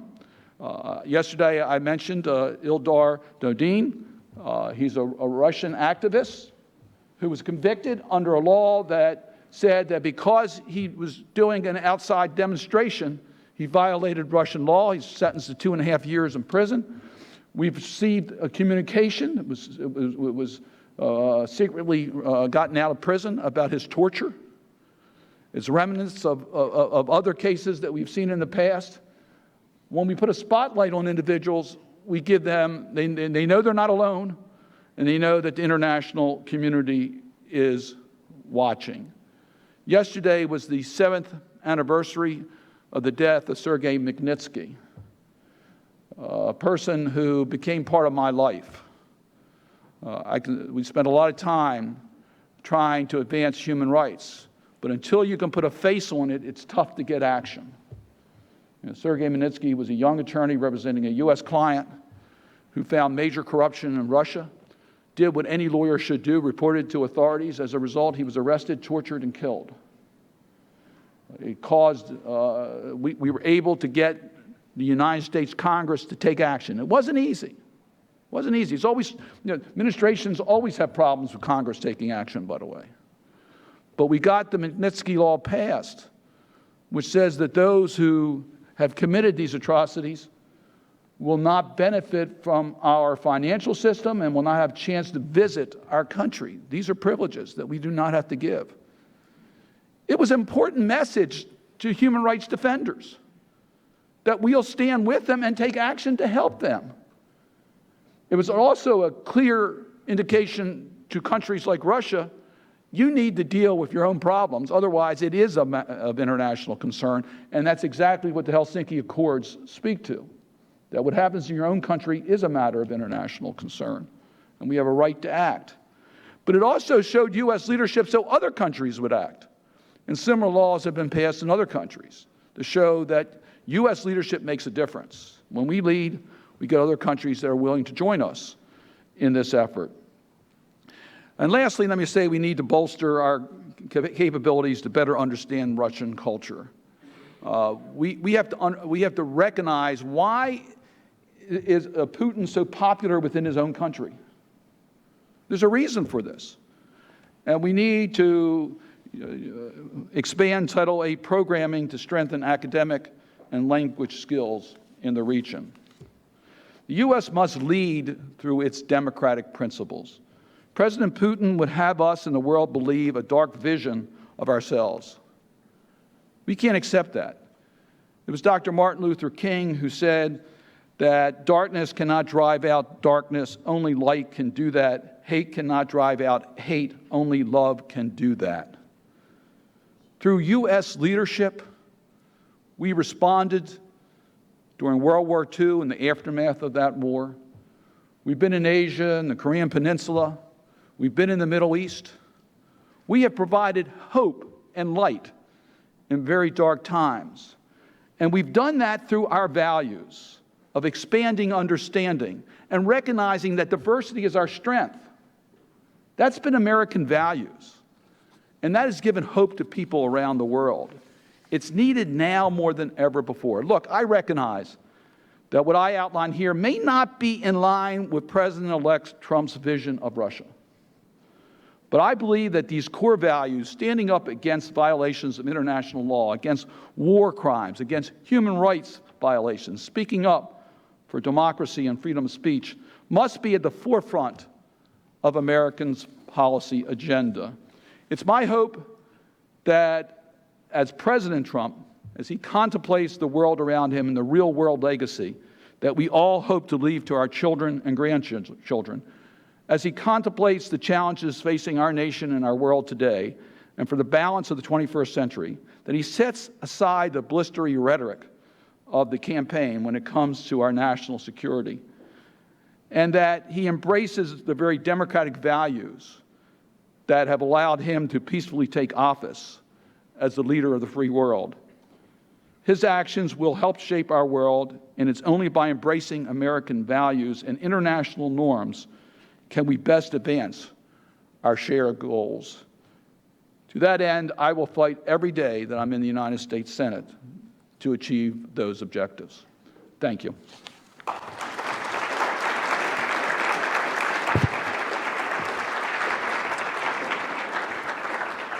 Senator Cardin, let me, on behalf of our entire audience, say thank you, we needed that. And to say, all transatlanticists say, amen. Thank you so much for that wonderful and meaningful keynote address. We know you have to, we would love to keep you here all day, but we know you have to go back to the Hill. May I ask one question before we let you go? As we are all watching with bated breath some of the key announcements of Secretary of State, Secretary of Defense, National Security Advisor, the Senate Foreign Relations Committee has a unique role in confirming the next Secretary of State. How, using what you've just said, as you sit there through a confirmation hearing, what are you looking for in this, in the individuals that you will confirm? the deal with Russia policy, what are you looking for in their statements that help meet the values that you outlined in your speech? Heather, it's a very important question. President Trump's entitled to have his team in place. He won the election. He's going to be our next president. There are a lot of people that are seen to be within the Republican tent on foreign policy that have the knowledge, the expertise, the experience, are committed to U.S. values that he can choose. So I want him to pick a person who is known for his or her skills, diplomacy, that understands the international community, has a commitment to U.S. values. I want that type of person. And there are plenty of people out there. So I'm hoping he will choose wisely. This is one of the key positions in his administration. But Congress has a responsibility. The advice and consent clause of the Constitution is there for a reason. So we have a responsibility to vet any nominee through a hearing process and through how we go through the background of the individual, and that will be done, particularly depending on the person that he nominates. Once again, please join me in thanking Senator Ben Cardin for a fantastic address.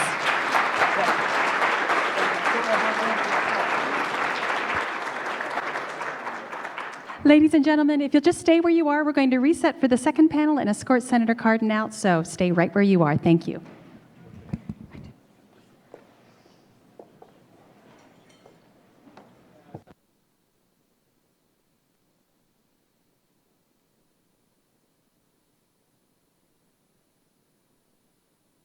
Ladies and gentlemen, let me start the second panel. Let me invite first our excellent panelists to the table.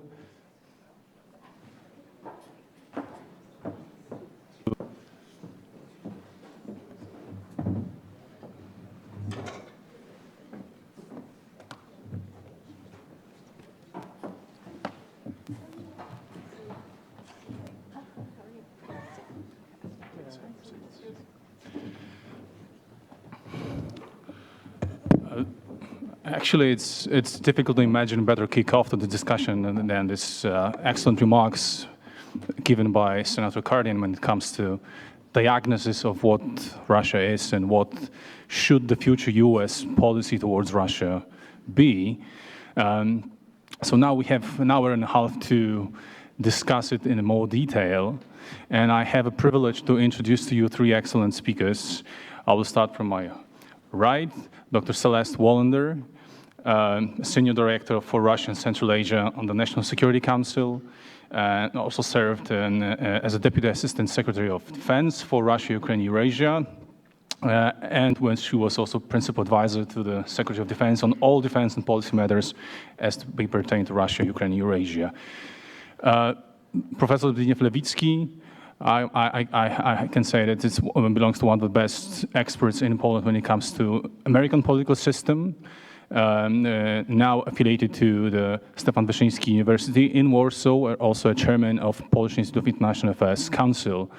And recently he published quite an interesting volume on analyzing the electoral system from a very broad perspective of the US. It was released just before the elections, and it's a sort of a bestseller in Poland right now. Unfortunately, only in Polish for the time being. So thank you that you accept that invitation. And last but not least, Dr. Olga Oliker, Senior Advisor and Director at Russia and Eurasia Program here at the CSIS, and also researcher and focused on military, political, and economic and social development issues in countries in transition, particularly in Russia, Ukraine, Central Asia. Prior to joining CSIS, Dr. Oliker worked for RAND Cooperation. So we have, I must say that I do not envy you. I mean, because when I tried to somehow prepare myself to this debate a week or so ago before the elections, and I had prepared some drafts, and now it, of course, it changed overnight. And although we are now, this town is more focused on human resources management issues, who's going to become whom in the new administration, and I know that it's where the attention is focused. I spent a couple of hours this night, because of the jet lag, watching CNN, Fox News, and other channels, and it was a fascinating experience. I have no idea about, I have nothing about future foreign policy of this administration, but it was just a quite useful exercise for me, intellectual exercise, to know how the system works in this transition period. So it was, so it is even more challenging right now under current circumstances to talk about how should future U.S. policy towards Russia look. But nevertheless, I hope that we will somehow get to this point and shed some light on it. The key word right now for all of us, and I can say also from my own country, is confusion. And surprise is gone. We somehow get used to the new environment, but confusion stays with us. And on the optimistic note, I read, this is the power of Twitter, I read a couple of minutes ago the comment posted by one of the reporters of Wall Street Journal, who wrote, quote, one of Putin's foreign policy advisors supposedly said that after the phone call with Donald Trump, the Kremlin's still not entirely sure what Donald Trump's position on Ukraine is. So the confusion is also there. So it's a good sign. But let's get to the point. The question is, how should the U.S. policy look? But also, from your own personal perspective, given your experience in U.S. administration and given your experience of researcher observing the U.S. from outside.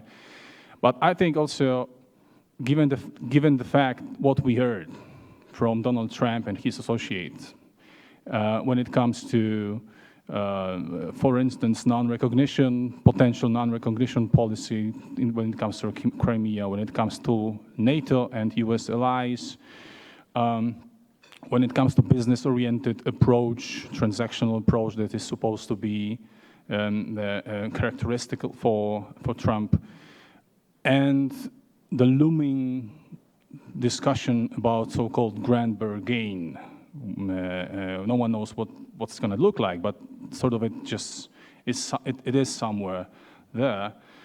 And given those statements, and given the laundry list produced by Putin's administration when they canceled the plutonium disposal agreement, what I have in mind is to lifting sanctions, compensation for sanctions, pulling back NATO actually, without any concrete Russian offers. But given those circumstances, given those statements, what can we say right now about not only how the U.S. policy should look like, developing the points given by Senator, but also what seems more realistic, actually. So let me start from Dr. Wallander, please. The floor is yours. Thanks very much. Thank you to Heather and everyone at CSIS, Olya, you too, for inviting me to speak. These are important questions. I'm just so glad that you're working, that the Center for Polish-Russian Dialogue and Understanding is working with CSIS, and I'm glad to see so many familiar faces and be reminded that no one's giving up, and together we really do have the ability to develop policies in American national security interests and also Europe's, and specifically in Poland's. I'm actually, I think it would be inappropriate, we could all agree that it would be inappropriate for me to sit up here and say what the next administration's policies on Russia should be. So I thought that what my role would be to lay out what I see and believe very strongly is rooted in realism and reality, what the terrain is that the next administration will be dealing with, and leave it to others to think about what that may mean or disagree with my analysis. So the first point I want to make is that we are dealing with a Russia that has posed challenges to the United States, to Europe, and to the global security system since Putin returned to power in 2012. The Ukraine crisis did not cause this challenge, but it was the first very stark manifestation of the challenge. And the challenge is that you have a Russian political economic system which is not compatible with the post-Cold War set of agreements, assumptions, and structures that Russia of 1991 signed on to. You'll remember the United States and Europe's strategy at the end of the Cold War was not, in fact, triumphalism, seeking to further weaken Russia, but it was actually to integrate Russia into the international system in political, economic, security, cultural, people-to-people, and institutional dimensions across the board.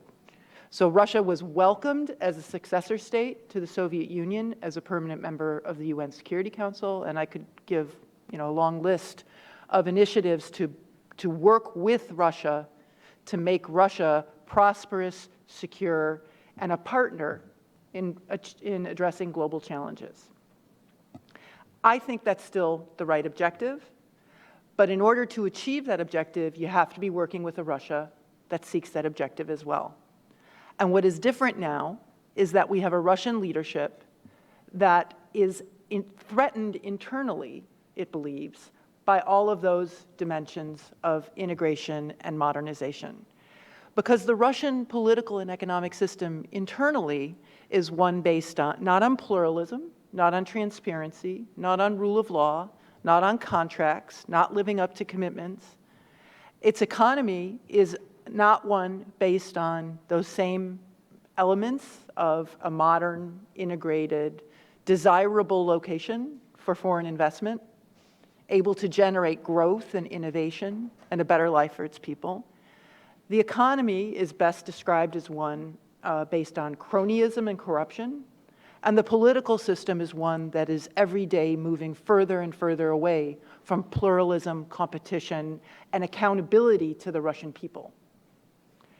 And so the whole assumptions of our strategy 25 years ago, this fall, have been shifted.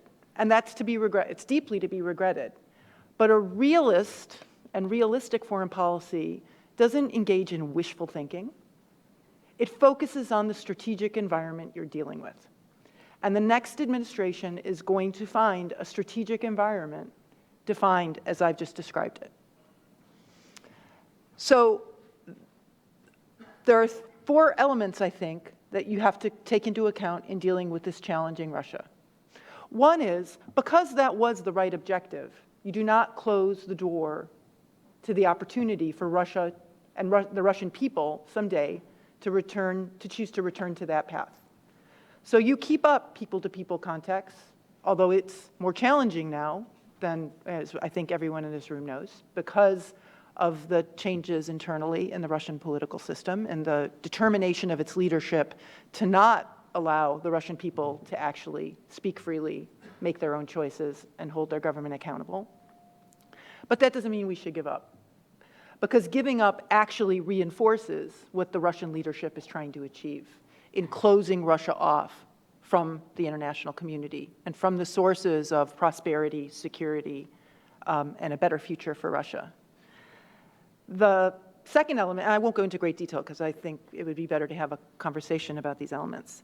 The second element is to recognize that Russia is an important country in the international system. Because of the choices we made 25 years ago, it does have a seat on the UN Security Council and therefore a veto. Russia is, in fact, integrated in international institutions, and it can either be a partner in getting things done and tackling challenges, or it can be an obstacle to those goals. And so you have to be hard-headed and pragmatic and work with this Russia where its leadership is willing to define Russian interests, or at least the leadership's interests, in ways that create the possibility for cooperation. So arenas for that, I would hope, will remain open, such as the Arctic, managing global climate change and the implications of climate change in the Arctic. We have sought to work with Russia on Syria. I think Sometimes I just shake my head at the infinite patience and determination of Secretary Kerry to try one more time to take Russia at its word that it actually wants to fight terrorism in Syria, as opposed to what it's really doing, which is saving the Assad regime, as you heard from Senator Cardin.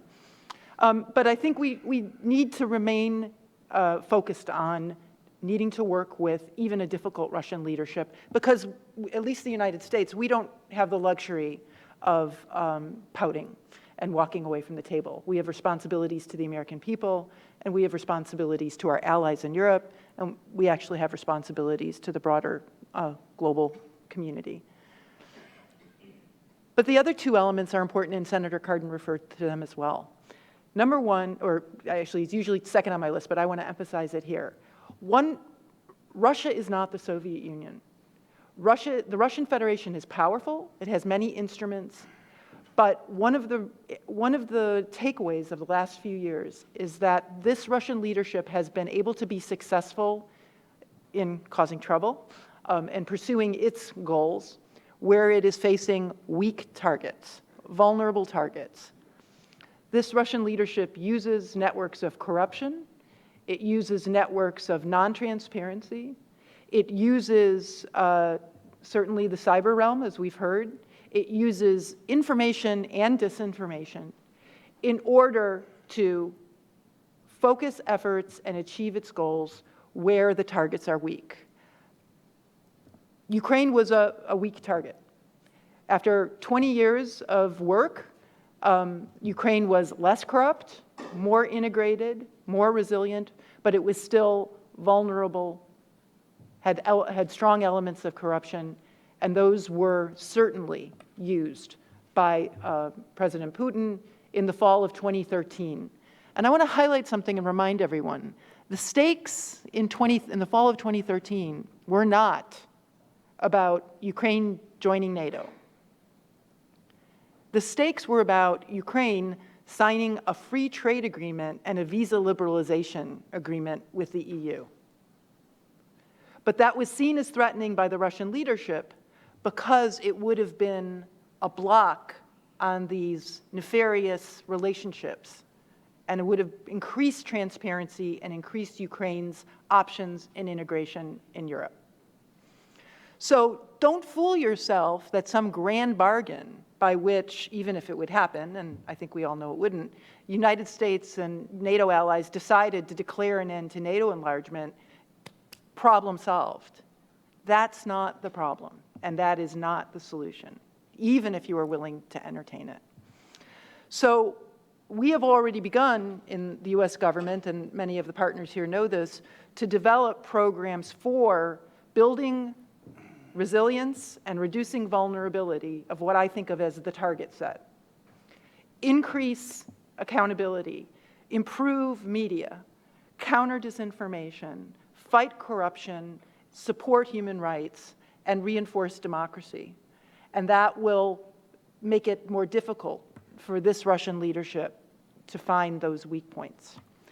And then finally, we have to, regrettably, deter a difficult Russia, because this is a Russian leadership that has quite explicitly called for revision of the international order and has shown that it is willing to use military force and other instruments to overturn that order and shake it up to get an order that this Russian leadership believes serves its interest better. And that is not limited to NATO. NATO gets a lot of attention, especially in a room like this. But there has been an attempt by this Russian leadership to change how the UN Security Council works and how it is able to implement its UN Security Council resolutions. For example, the UN Security Council resolutions on holding the Syrian regime accountable for the use of chemical weapons, which it continues to do even now, as Senator Cardin pointed out. So the stakes are not just sort of Ukraine, and I know there's also, again, probably not in this room, but there's some kind of notion that, well, maybe you can do a deal about Ukraine and then the Russian leadership will calm down.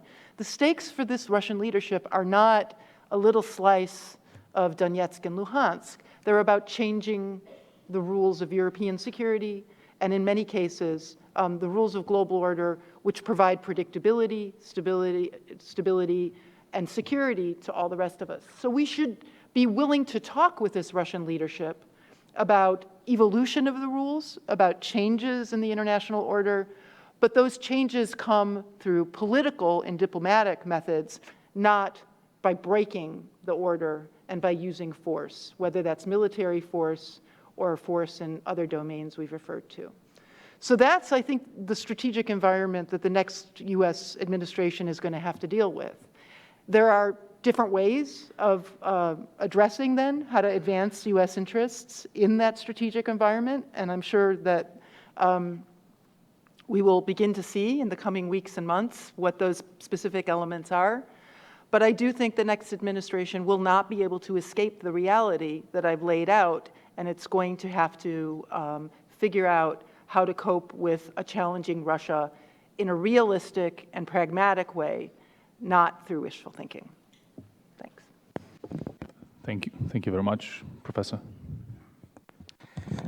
Thank you very much for mentioning the book about American election. It was published 2 months ago, written about 5-6 months ago, and I'm on the record in it saying that Donald Trump would win the election. And there are people in this room who can confirm that I've been saying this all along. And when I wonder why I got it right, I just thought that the answer is in this little machine. I don't have a smartphone. I don't go on Twitter. I don't have a profile on Facebook. And I feel removed from kind of collective thinking. And in this spirit, I agreed to participate in this panel as a poll talking about American policy vis-à-vis Russia, which is weird in itself. Now, I don't know much about Russia. So, I just hope, I want to beg your indulgence if what I'm going to say will sound funny or inappropriate. I will do my best, and don't shoot the pianist, as the saying goes. Let me begin with 2 quotes, again, from American presidents, as my friend Dr. Dembski did before, but a different quote. In August 1905, President Theodore Roosevelt wrote, "No human being, black, yellow, or white, could be quite as untruthful, as insincere, as arrogant, in short, as untrustworthy in every way as the Russians." Almost 100 years later, President George W. Bush famously said this of Vladimir Putin, "I looked the man in the eye. I found him to be very straightforward and trustworthy."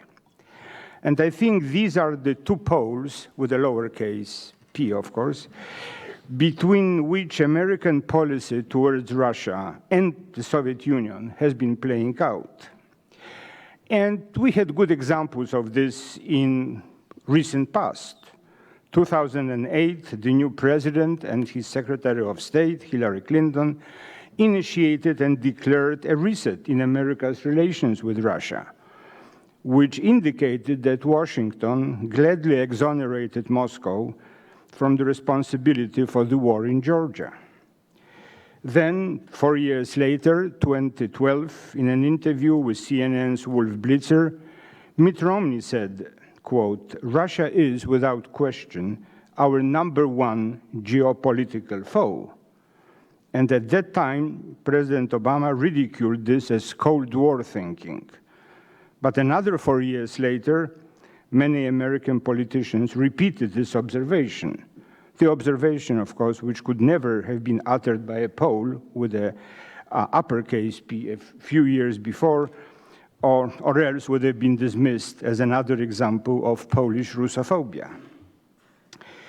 My original field is culture studies, and I like to present difficult issues, difficult for me, of course, in simplified metaphors.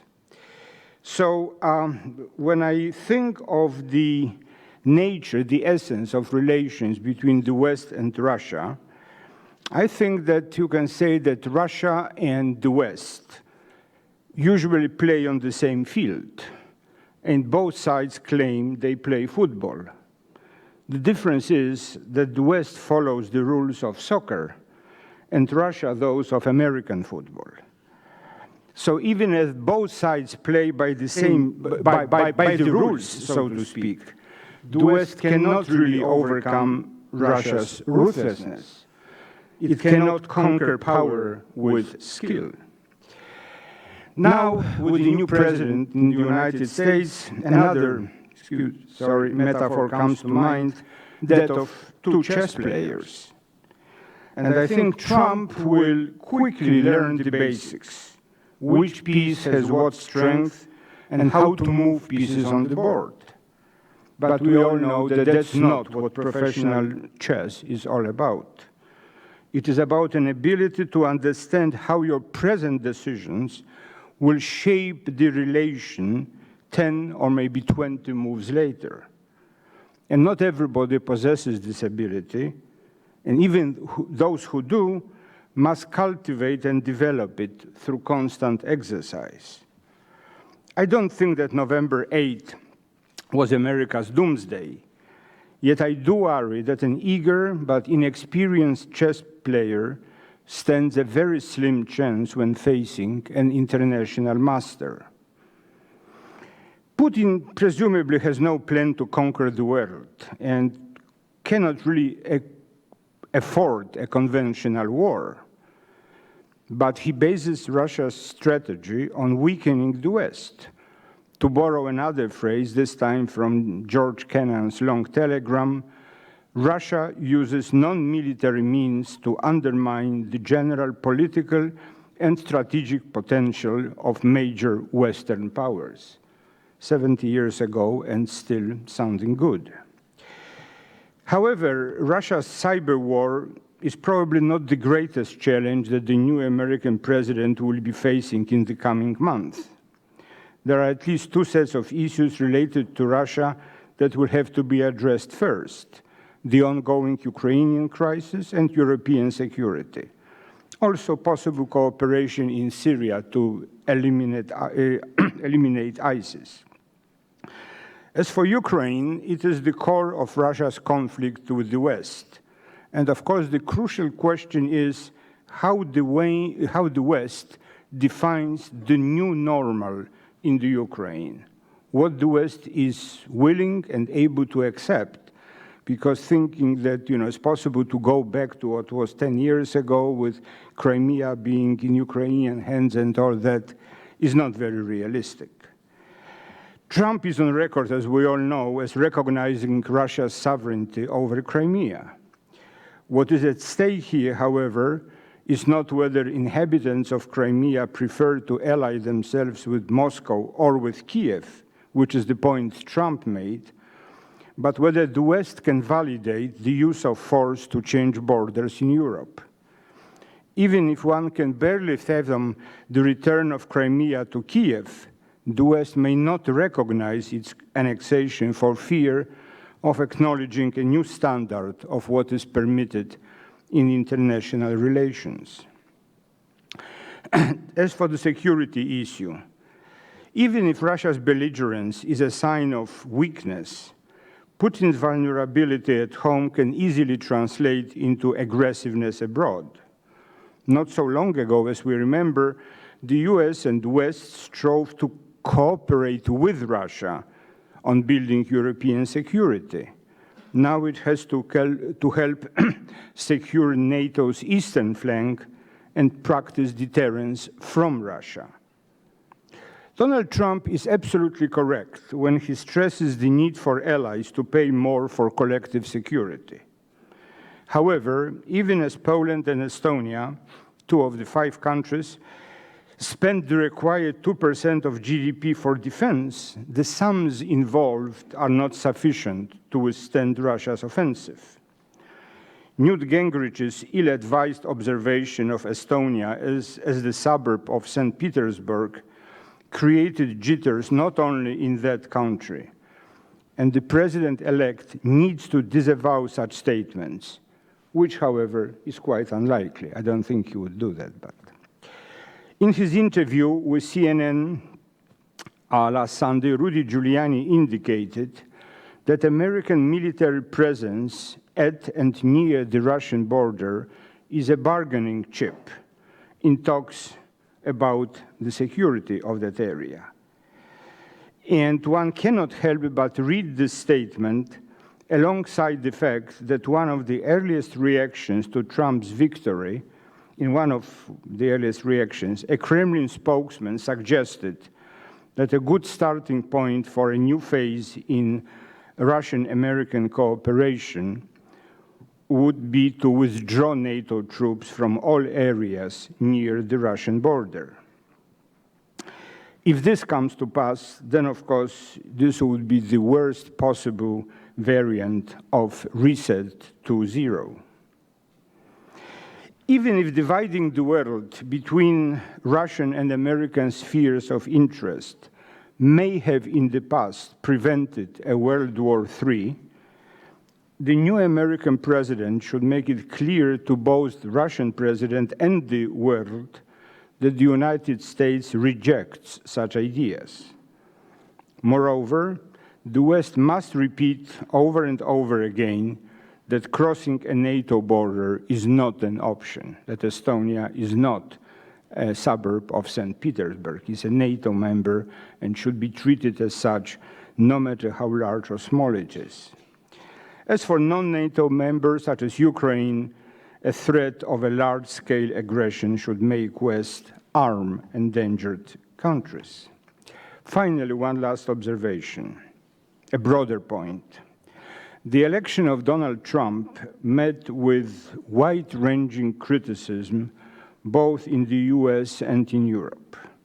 The longer this continues, the longer it takes for Americans and European politicians to accept a democratically elected president of the United States, the more it will hurt the unity of the West as a whole, to the delight of the Kremlin. We are not at war now, of course, but we need to project a united front vis-à-vis unfriendly countries, lest they drive a wedge between us and become emboldened to pursue their expansionist agenda. Thank you. Thank you. And Dr. Oliker, please. Okay. So I think it goes without saying that I do not know either what Donald Trump's foreign policy or Russia policy will be. I can say that for almost 3 years now, it has crystallized as the conventional wisdom that we're in for a long, tough ride with the Russians. And I can say that I personally do not think that the election of Donald Trump changes that, though I do worry that that particular tough ride may be overshadowed somewhat by a at least as difficult, if not more difficult, ride at home.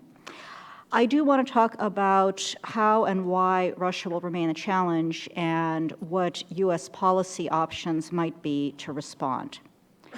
So when I look at Russian foreign policy, I see a foreign policy centered on prestige. And I see a strategy of gaining that prestige based on standing up to Washington. We can talk about what Russia's trying to accomplish with that. We can talk about the way it's rooted in sense of insecurity, whether it's rooted in something more nefarious.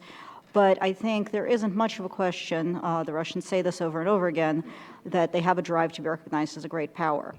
And that combines with a zero-sum view of the world to create a fairly constant, if sometimes one-sided, competition with the United States, with Moscow trying to demonstrate over and over again that Russia can do what the United States does, and the United States can't get everything it wants. Somebody said to me in Moscow recently, it's going to be a matter of teaching you Americans that you can't always have what you want, educating you, as it were. So Russia has looked for ways to challenge U.S. policies and leadership, to look for weak points. And historically, from the U.S. perspective, in part because it goes after weak points, it goes after areas where U.S. interests aren't as clear, aren't as prioritized, it creates this perception that the Kremlin is simply a spoiler without real policy goals.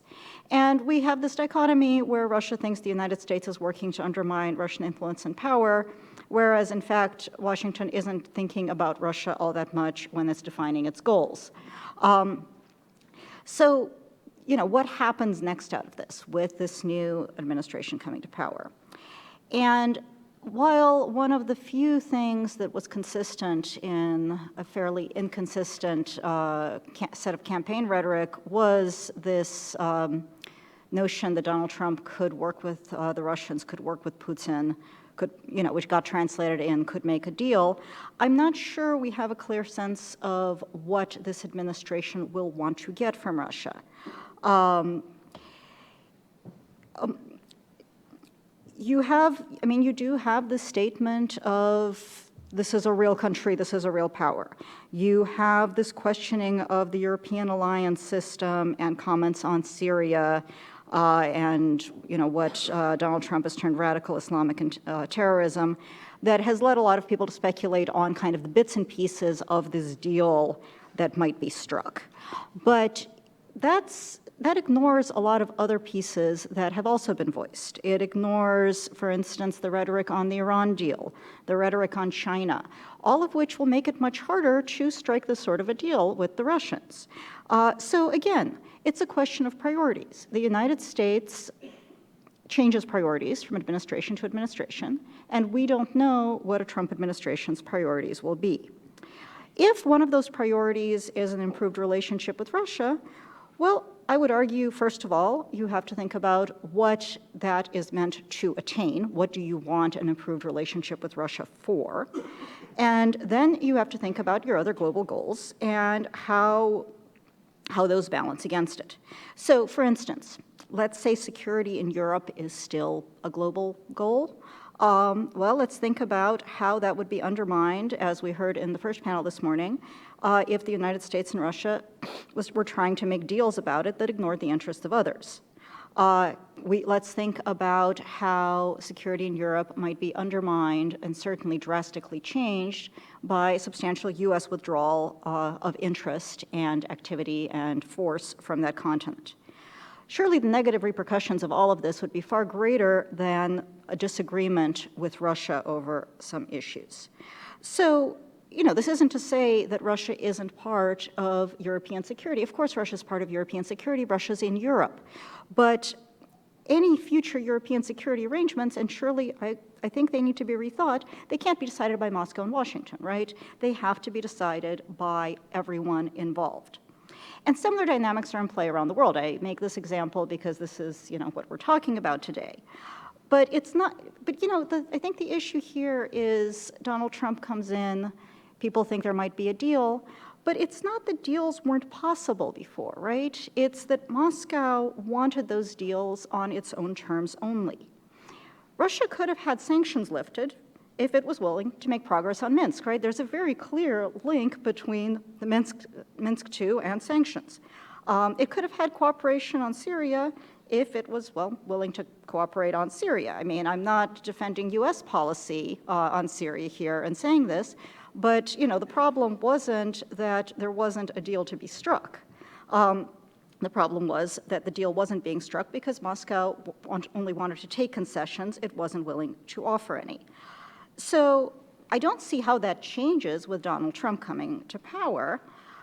It wants the same concessions it always did. It wants acceptance of what is now the status quo in Ukraine. It wants sanctions lifted, though I'm not sure the Russians actually want sanctions lifted as much as they say they do. They're a very convenient scapegoat for Russia's economic troubles, and if they go away, that goes away. They want approval, if not going all in with them, for their support of Assad in Syria. So, okay, let's say the U.S. agrees to these things. What does it get? It gets a deal. So that's problematical, right? Not just because it doesn't advance current U.S. goals. It's problematical because of some of the things I laid out in the beginning about what Russia is trying to do and how Russia sees the world. If Russia sees global security as a zero-sum game and Washington as its primary adversary, and this doesn't go away because Donald Trump takes office, right? It's not that the Russians trust the guy and think that he has their best interests at heart. This means that when the U.S. takes a step back, Russia sees weakness, and when it takes a step forward, Russia sees a threat. It's a security dilemma. This is hard to work with. But Donald Trump doesn't change that. The Russians are hopeful about his presidency, but they suspect that he's American. I hope that he's American too, and I hope that he has American interests at heart. So any deals you strike with Russia have to include clear gains for the United States, ones that are evident not just to the White House, but also to the Kremlin. So I have my list of things that it would be nice to get under these circumstances. They include verifiable arms control. They include serious multilateral engagement on Europe's future and security. They include a way forward in Syria that looks at sustainable reconstruction, things that enhance US security, things that enhance global security. A better relationship in and of itself is not enough because it delivers nothing. And I have to say, given the zero-sum environment, may embolden Russia to seek more. It's not that I think Russia has these grand aims going in, but I do think that, as we saw in Ukraine, a little success breeds this thinking that you could have a little more success. The appetite can be enhanced by having a bite or two to eat. So there's another concern here, which is that a deal of this sort will be struck and then deemed a poor deal by Washington, because it fails to deliver security or genuine benefit. One could easily then see a relationship that starts off well and then falls apart. I think this is something the Russians are concerned about. And at that point, we have a US relationship with Russia that's worse than the one we have now. And then that brings to mind a question that I think a Trump administration will have to deal with, which is how do you keep a bad relationship with Russia from spiraling further? And here, too, I think it starts with priorities. And again, I don't know what this administration's priorities are going to be. But one is credible when one is fighting for things that one has demonstrated are important, that one has a history of viewing as important. Alliance commitments, say. If you sign on to an alliance and you have spent decades building that alliance and contributing to that alliance and trusting in the others in that alliance, there's a credibility there. If you call those into question, whatever priorities you define, I think the credibility will be questionable. So I actually think that if you step away from everything that's currently on the table, the ability to credibly prioritize goes away. I'm going to close, I'm going to do two more points. One is I don't want anyone to take from this the idea that the United States and Russia cannot and should not cooperate. To the contrary, I think in many ways it's crucial that they cooperate. But for cooperation to enhance both these countries and ideally the world's security, it has to be done in a way that truly benefits them both, and everybody has to come to the table with a clear sense of priorities and trade-offs. Russia has real security interests and concerns. They need to be addressed. So does the United States, so does Poland, so does France. This has to be decided in concert, not with countries on their own. But I also want to come back to the values question. Senator Cardin talked about values. A few other folks have talked about values. And there's two ways of looking at the values piece. One is to the extent to which values define one's foreign policy. Another is values at home. And I think that Donald Trump's victory has a different set of implications for Russia, for its neighbors, and for the world. And I don't want to ignore it. US efforts to promote democracy and human rights around the world have a mixed record at best. They have certainly been one source for Russian hostility. I don't know if a Trump presidency is going to continue to make such efforts. As we heard from Senator Cardin, there will certainly be people in the US government who keep trying to push these things forward. But if US policy has failed to deliver democracy wherever it has gone, the United States itself has long stood as an imperfect but nonetheless genuine example of a country striving towards ideals of social equality, transparent politics, press freedom, and so forth. I had Russians say to me, "We believe in your democracy," after the election. I am concerned. The United States has been the most prominent country to espouse these views and these values. It hasn't been the only one, but it has been the most prominent one. It hasn't always lived up to them. But we've just had a presidential campaign by the candidate who has won that pretty much explicitly rejected a number of these precepts. It instead fostered a narrative that, to put it bluntly, was rooted in racism, misogyny, xenophobia, and queerphobia. That means that whatever Russia policy emerges, America's credibility as a standard of freedom is badly shaken. Those who have been looking to the United States as a model might now have to recognize it is a bit of a cautionary tale for what happens if you take democratic principles for granted. This doesn't mean that the United States has no value as a model. In fact, I very much hope that over the next 4 years, Americans prove by fighting for these ideals that this is what you do when they're at risk. And I think that is a part of US foreign policy towards Russia going forward that may or may not be the policy of the administration, but I hope is the policy of Americans. And I'll close there. Thank you very much for those 3 excellent introductions. This is supposed to be a conversation, so I'm waiting for those who would like to raise hands and ask questions or put brief comments. I have my own one, but I would like to pass the floor to you. Anyone? The gentleman over there. Please introduce yourself and be brief. Okay, thank you. My name is Dmitry Preobrazhensky. Thank you very much for the discussion. My first question is for the first speaker. You mentioned how Russia has attempted to change the global order, and you mentioned that they tried to change the way the Security Council resolutions were adopted. I was just wondering if you could clarify that. I think I know what you mean, but I'm just curious what you meant they tried to do. And I'm wondering what your thoughts were on the first panel's member about the United Nations having a greater role in the Ukraine. And for the European members of the panel, I'm wondering if you see any alternative to NATO in security in Europe. Is there, because to me it seems like NATO is much more Congress of Vienna type stuff with alliances than what we have Russia doing. Thank you.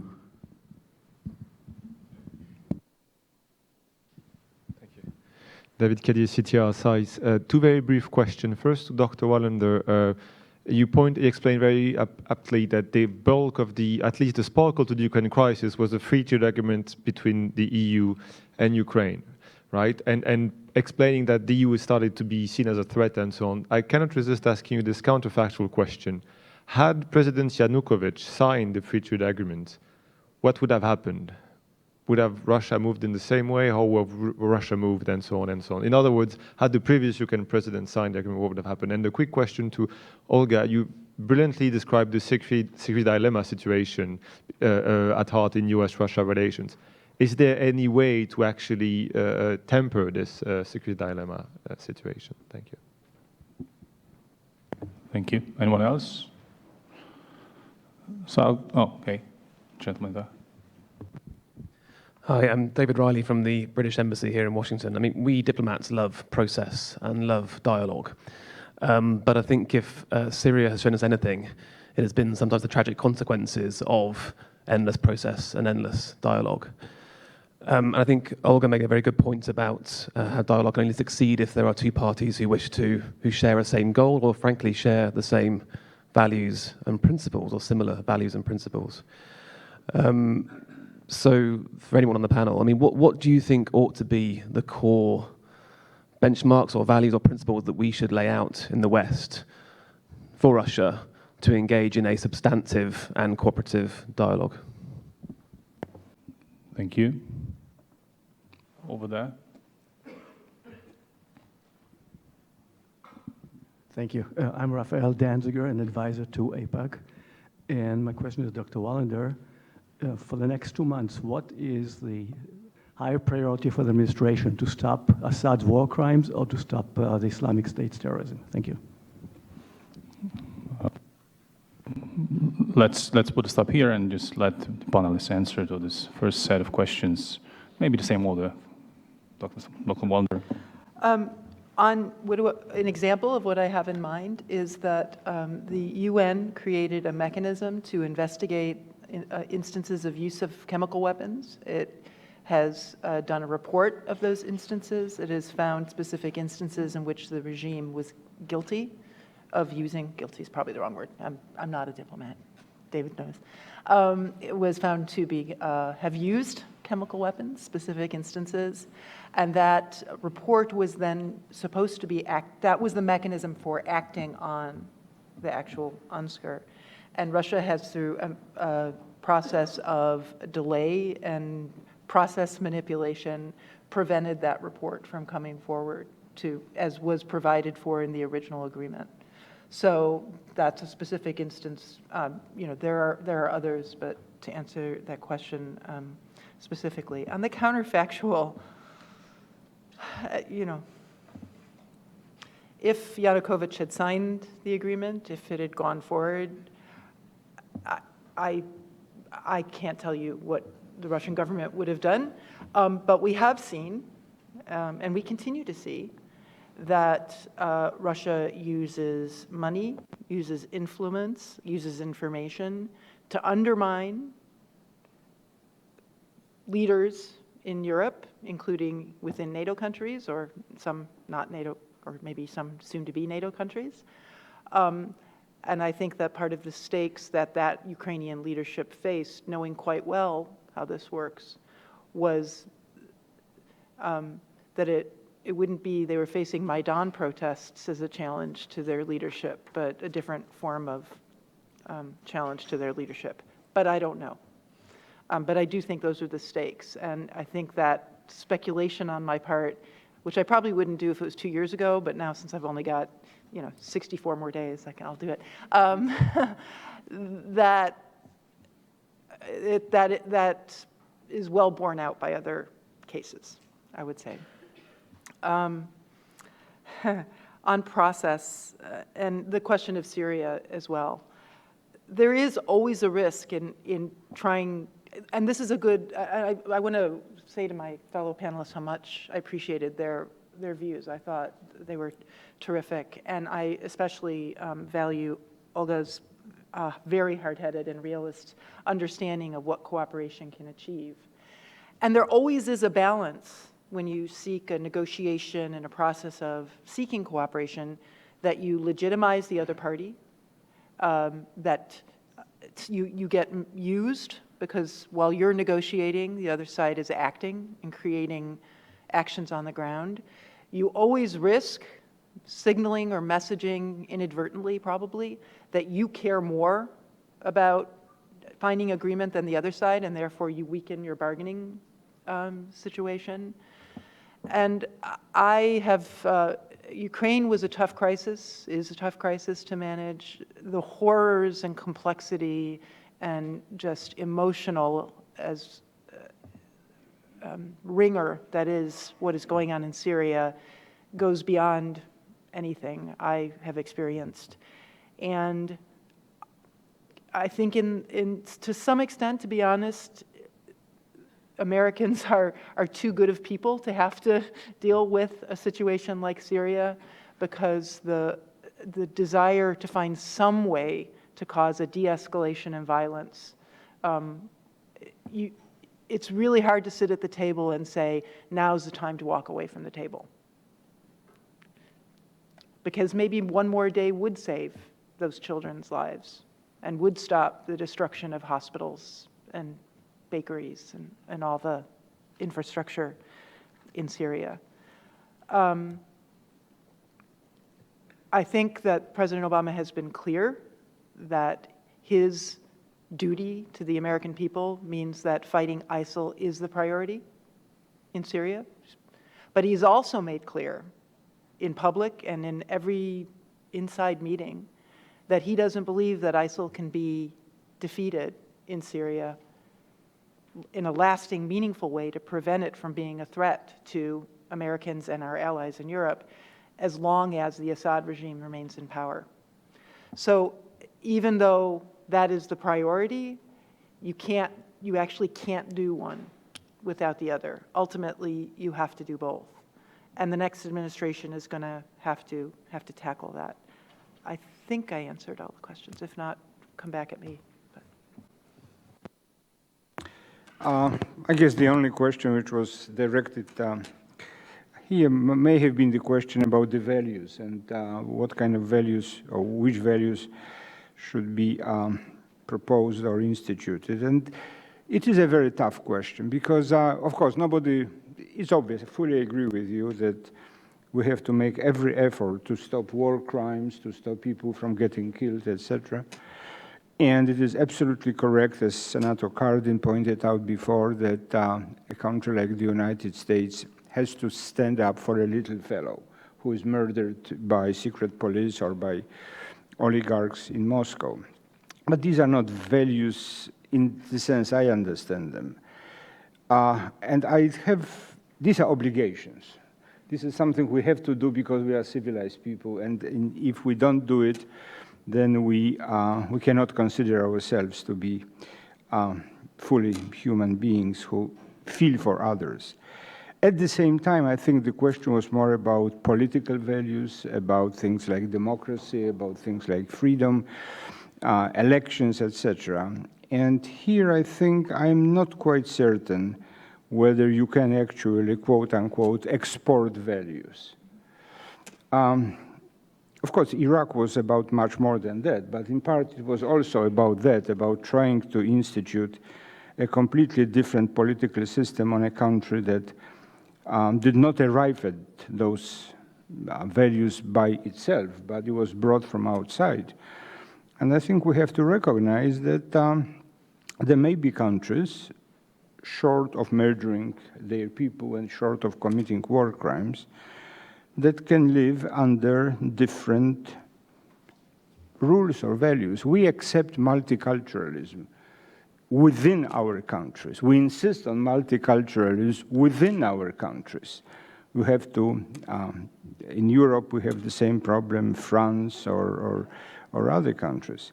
And I think we have to accept that multiculturalism exists also on global level.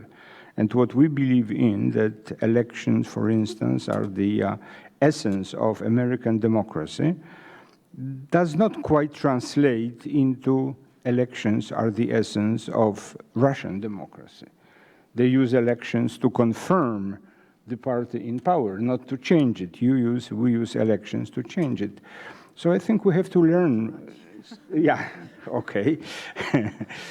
I think we have to learn that sometimes it's tough, but I think we have to recognize the right of other political entities not to share our values again. Thank you. So I'll play the counterfactual game because I've written on this particular counterfactual. Even at the time, I actually think this is one of my great frustrations with all of this. If Yanukovych had signed the agreement, Ukraine would have reneged on it. Russia would have had much of what it wanted and had had for a very long time, which is a fairly dysfunctional Ukraine that pretty much, certainly listened hard to what the Russians had to say. I think that's what happened with every agreement that the Ukrainians signed with everybody for very many years. I think in a lot of ways, Russia got itself a worse outcome in Ukraine. I'm not sure it's that unhappy in the end with the outcome it got itself globally, which is part of the problem, is it recognized from this crisis the advantages of juxtaposing itself to the United States, of creating a narrative where this is about the United States, even though it didn't start off that way, and the United States remains somewhat confused as to how it's about the United States. On ways out of the security dilemma. So, I think we thought we had one. Celeste described it, I thought, very well. We thought that the way out of the security dilemma was to convince the Russians they weren't in a security dilemma, that they had a lot to gain from being part of the community. They obviously do not think this. So now what we do is we manage the security dilemma. What that means is that we talk to them, we engage with them, we look for ways to make them feel more secure without making us less secure. And that's hard. And that's why we have been pretty clear on the fact that we're in for a long, hard ride for the last 2+ almost 3 years. And I think the Trump administration will discover that this has not gone away. on benchmarks with the Russians. And look, we're going to talk to them. We can't not talk to them. I mean, I do think the Trump administration, depending on who goes into key positions, will be more or less inclined to have different kinds of conversations. But again, it comes down to what are our interests, what are the interests of other countries that should be at the table, and are they at that table? Because if they're not, they can play spoiler roles. So it is a matter of not trying to make decisions over anybody's head. And then it's what are our priorities, and do we gain things that contribute to priority goals? And that's a conversation. How to stop war crimes in Syria. Wow, if I knew that, I would write a paper on it. It'd be short. How do you stop war crimes anywhere? What I can say, having been in Iraq, having spent a lot of time in Afghanistan, I think Syria's in for continued horror. I don't think we can fix it. I don't think the Russians can fix it. I think the notion that Russia and the United States can somehow come to some sort of agreement that solves Syria is charitably, I'll say, naive. Syria is a disaster, and we don't know how to solve it. I'll leave it there. Thank you. Before we go for another round, there was a question. So I just want to offer a distinction that might be useful. And the distinction is between exporting values and believing and insisting that the citizens of other countries should be able to hold their leaderships accountable to what those citizens want.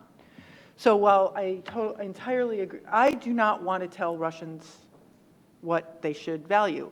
I actually think most Russians value most of the same things that Europeans value and Americans value. The issue is that Russians are not allowed to hold their leadership accountable for what they value. If President Putin's so popular, and if he's, genuinely expressing the preferences of the Russian people, why go to all the trouble of getting rid of an opposition, manipulating the media, and not having free and fair elections? Stand for election. If if those are the preferences of the Russian people, then he'll win. So I think it's useful to distinguish between, and I think Americans feel guilty when people say, and you weren't saying this at all, but I think it's important yes, we probably shouldn't tell other people what to want, but to say that we believe that international security and stability and all that's good and potentially good in the global community is best served when we have political entities as states where the citizens hold their leaders, choose their leaders, and hold them accountable. We shouldn't be shy about that, because I think the evidence mostly shows that to be the case, even in the United States after last week. Thank you. Question over there. Gilbert Rosman from the ASEAN Forum. Question for you, Celeste Wallander. We today have a meeting between Prime Minister Abe and Donald Trump. And there's been a lot of concern recently that the U.S. and Japan are not on the same wavelength in how they're dealing with Russia. And Abe is preparing for hosting Putin within the next month.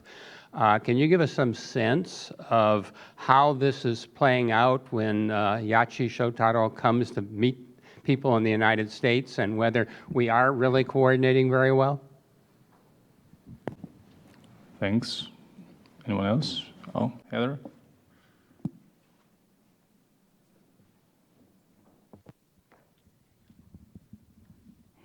Thank you all for terrific interventions. Celeste, this question is for you, and David, forgive me, I'm going to ask a process question. So I'm curious how we view U.S. policy formation to Russia, because from the outside, it is felt it's been formulated through Syria, so it's more Syria policy vis-a-vis Russia. It's not looking at the whole and not looking at the longer strategic framework of how do you deal with Russia and its manifestations in Ukraine, Georgia, Syria, the UN Security Council. Is that just that's a false distinction that we observe at that sort of question one? And then question two, it was the last comment that Senator Cardin made in his speech. It was about our own knowledge base.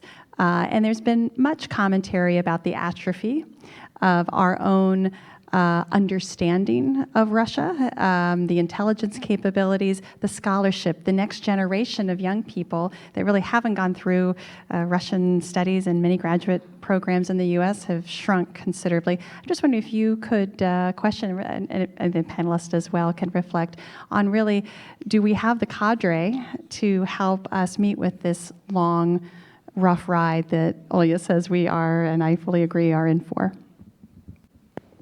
Thank you. Here. Over there.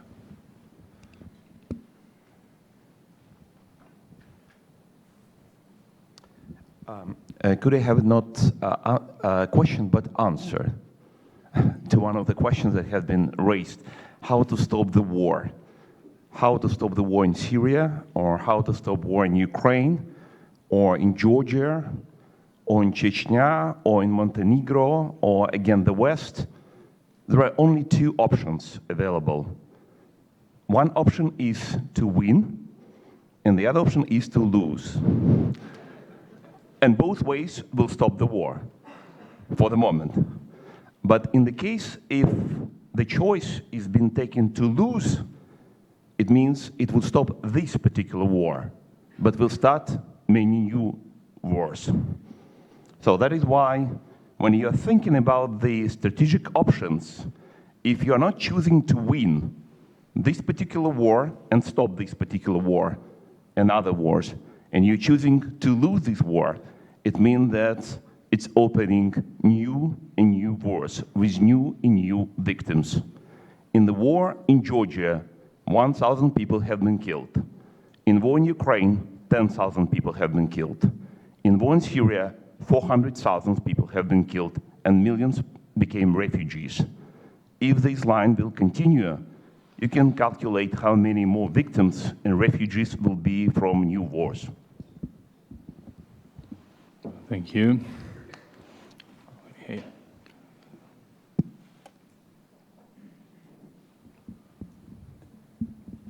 Hi, Jeff Rathke from CSIS. I wanted to return to the question of interference in the U.S. election process. The administration, after identifying Russia as having been responsible for hacking various parts of the Democratic Party organization, has indicated that there would be a proportional response, that it would not necessarily be public, and so forth. I'd be curious for the opinions of the panelists about what effect that has on our allies who also have upcoming elections and face the problem of dealing with their own public opinion and defending their own democracies. And I realize, of course, that the administration faces an extremely difficult challenge in responding in a way that is effective, not necessarily escalatory, and so it's a daunting task. But how does the relations with allies and the need to help other democratic partners prevent similar kind of interference weigh into the calculation? Thanks. Thank you. So maybe I will add one more follow-up question, and it somehow is related because we heard that the strategic environment that we are in will sooner or later bite the new administration, and they will have to somehow accommodate to it. I mean, it's not gonna change in months to come. So somehow it will force them to find a proper reaction. So as I see it from this panel, that possibly in months the new administration will somehow find out that there is no other way but to maybe change a bit the course, but stay on the same path. it's optimistic perspective because it says that there's no way to have this grand bargain, which is sounds very sinister in my part of the world. And of course, I'm not afraid of New Yalta and the conference of big guys who are just drawing the borders anew. But what I'm afraid of is that Russia, through those hacking issues, through interference in the U.S., ongoing interference in Germany, proven interference in France and other countries, actually changes or tries to change this environment in a profound way, or tries to change the way this environment is interpreted in the West. And if we imagine the situation that we have in next year, more or less populist governments or populist forces in governments on the rise in many EU countries, and as a matter of fact, it means that the environment has profoundly changed.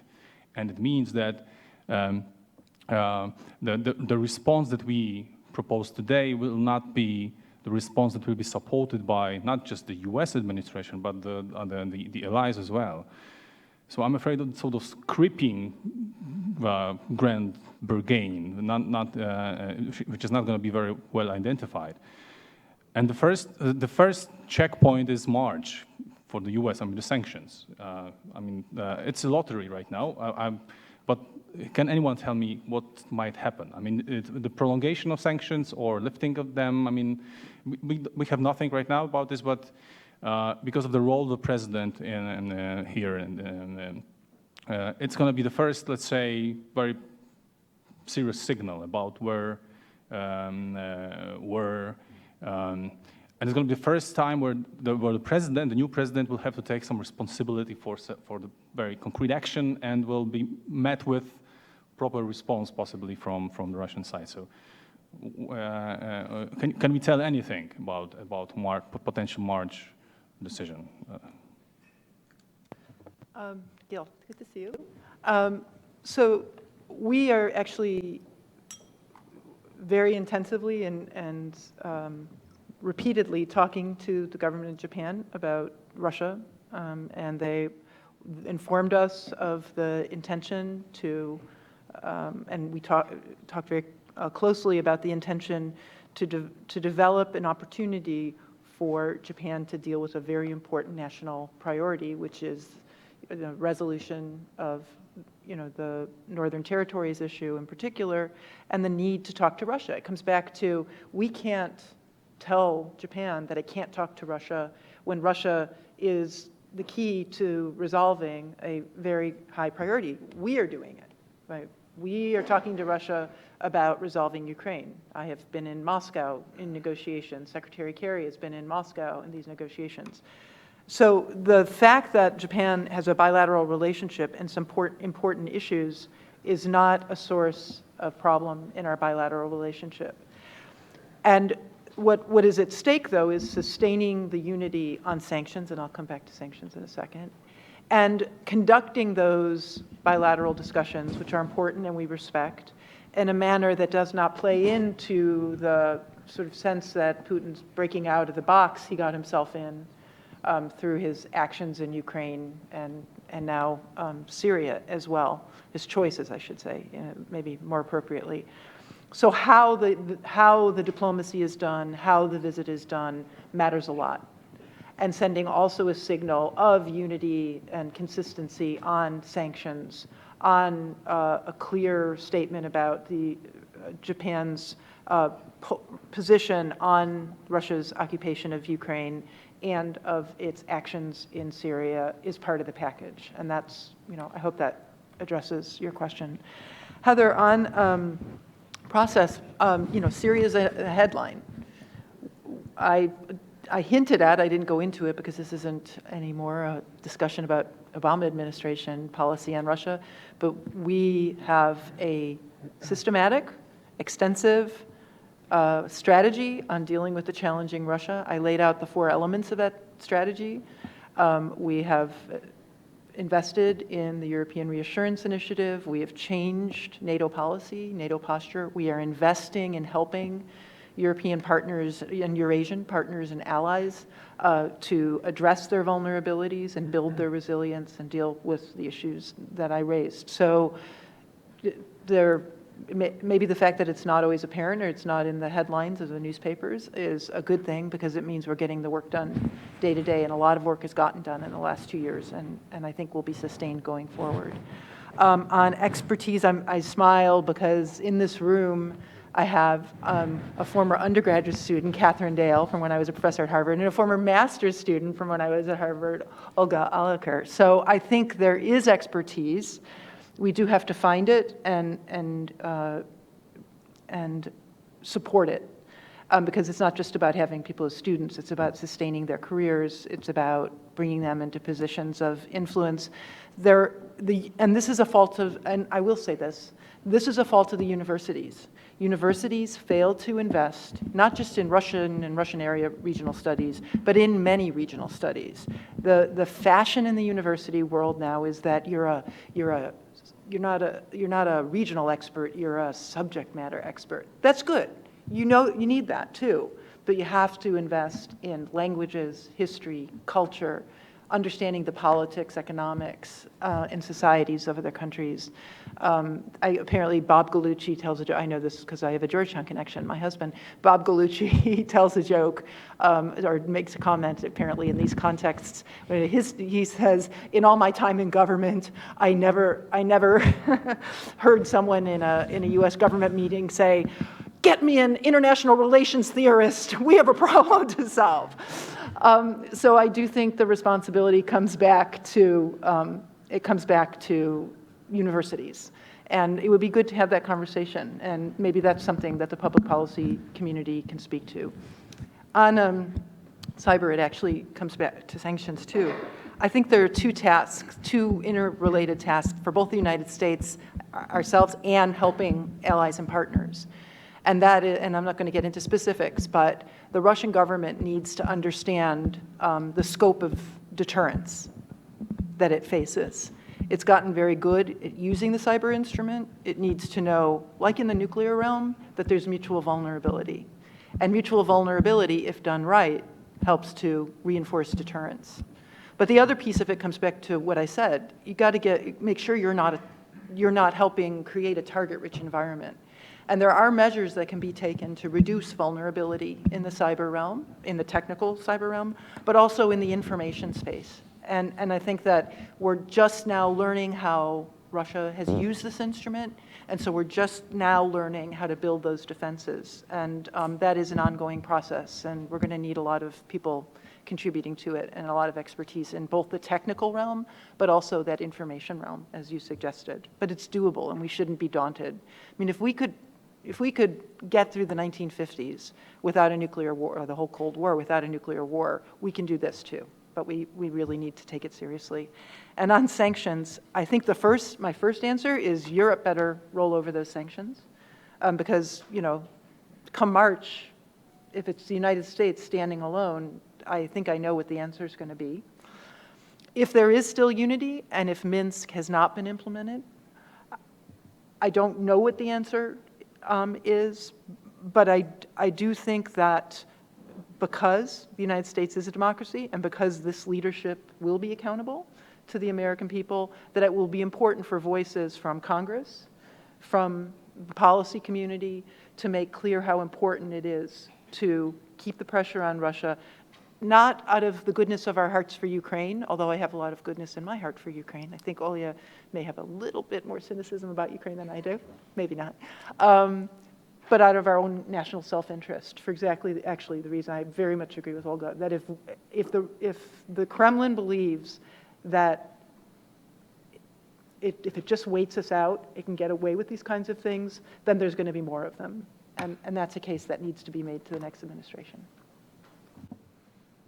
Thank you. And one remark about international relations theorists. I must say that some of them, actually, very heavyweight persons, are quite active trying to shape the agenda. Recently in Valdai Forum, so they are there and quite trying to present the policy that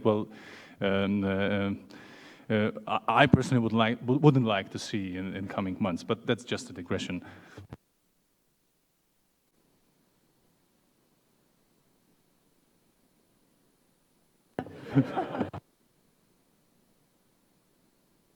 I just want to go very briefly to 2 points you made. One, in answering a previous question, I have no idea what the Russians think about elections, whether they want to have free elections or not. I don't know Russia, but I know Poland a little bit. And I've been telling my students over and over again that the essence of democracy as practiced in the United States and as we begin to practice it is elections. This is the core of democracy. And now they come back to me and say, wait a minute. Yeah, there was an election in the United States. And then everybody we know, I mean, newspapers, television, Twitter, they say the result was incorrect. And how do you explain that? They can't. I mean, if you have democracy, you have to be able to live with results you don't like.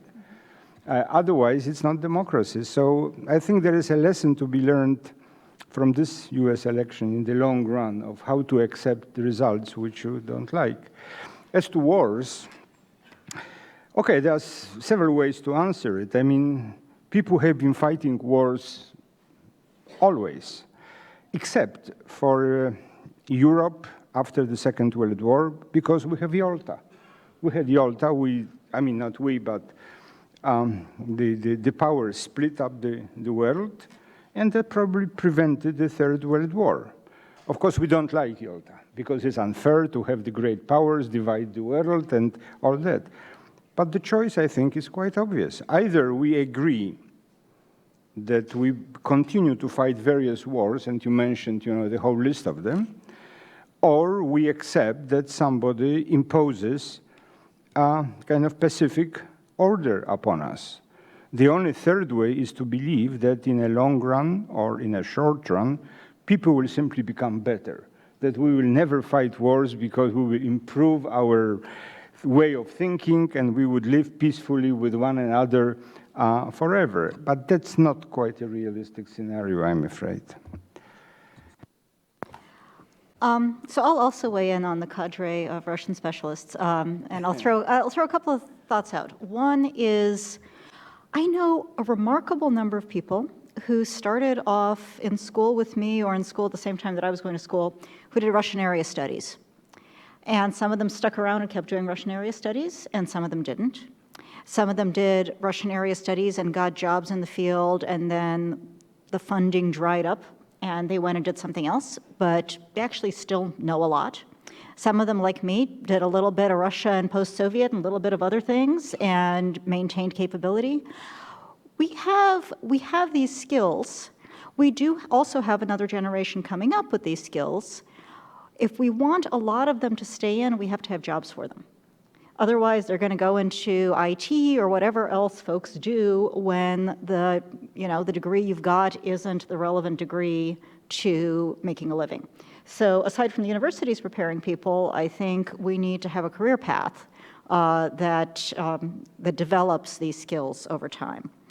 On winning wars, so you don't always win the wars you get into. And I think you are often at a particular disadvantage when you go into somebody else's war. And I don't think it is the job of the United States to fight all the wars for everybody. I do think it's the job of the United States to fight its own wars, but, we can all disagree on which those are, and that's part of a democracy, is having those disagreements and working it out, but not everything that is bad is a war that the United States has to fight. Let's see, elections. Elections, so first response to the professor, elections are at the core of democracy. They're not the only thing at the core of democracy. I feel very, very strongly that just voting is not what makes a democracy. I am a big believer in a whole lot of other things that go into my concept of democracy that have to do with accountability by other means than just elections. They have to do with respect and tolerance for difference. They have to do with this whole mass of values that we have been talking about. That is what I see as democracy. So that on elections. In terms of Russian interference in elections, I don't think the Russian plan was to get Donald Trump elected president of the United States. In fact, I think the Russian plan was to have Hillary Clinton be president of the United States and be really, really angry at Russia, and because that keeps this Cold War-like situation, which the Russians have found has served them very well for the last couple of years. On the other hand, I wonder if they think right now that, wow, that was much more successful than we expected, sort of like Crimea, you know, wow, that was easier than we thought it would be. Wow, look at this interesting effect we've had. Wonder what we can do in Europe. And I would encourage our European friends and allies to be particularly vigilant in the wake of that. I will also, sanctions. I'm with Celeste. I think this one's on the Europeans. Yours are the sanctions that matter anyway. US sanctions are not, you know, they don't have a huge effect on Russia. And you could argue the European sanctions have, the Russian sanctions are the ones that really have a substantial effect on Russia to a large extent. But I think it is Europe holding firm that's going to be critical. And just to respond to Celeste, I love Ukraine. I keep going back. So clearly I love Ukraine. Okay, thank you. I will run out of time, so let me say that we were supposed to solve the puzzle, what's going to happen in weeks and months to come. Of course, it is not possible. We'll see, first we'll see who's going to take the key positions in the government, then we can discuss further where the policy will go. But definitely we heard a lot of interesting and fruitful thoughts about how should the US approach towards Russia look like in next year. So I'm very grateful for these contributions, and I'd like you all of you to thank to our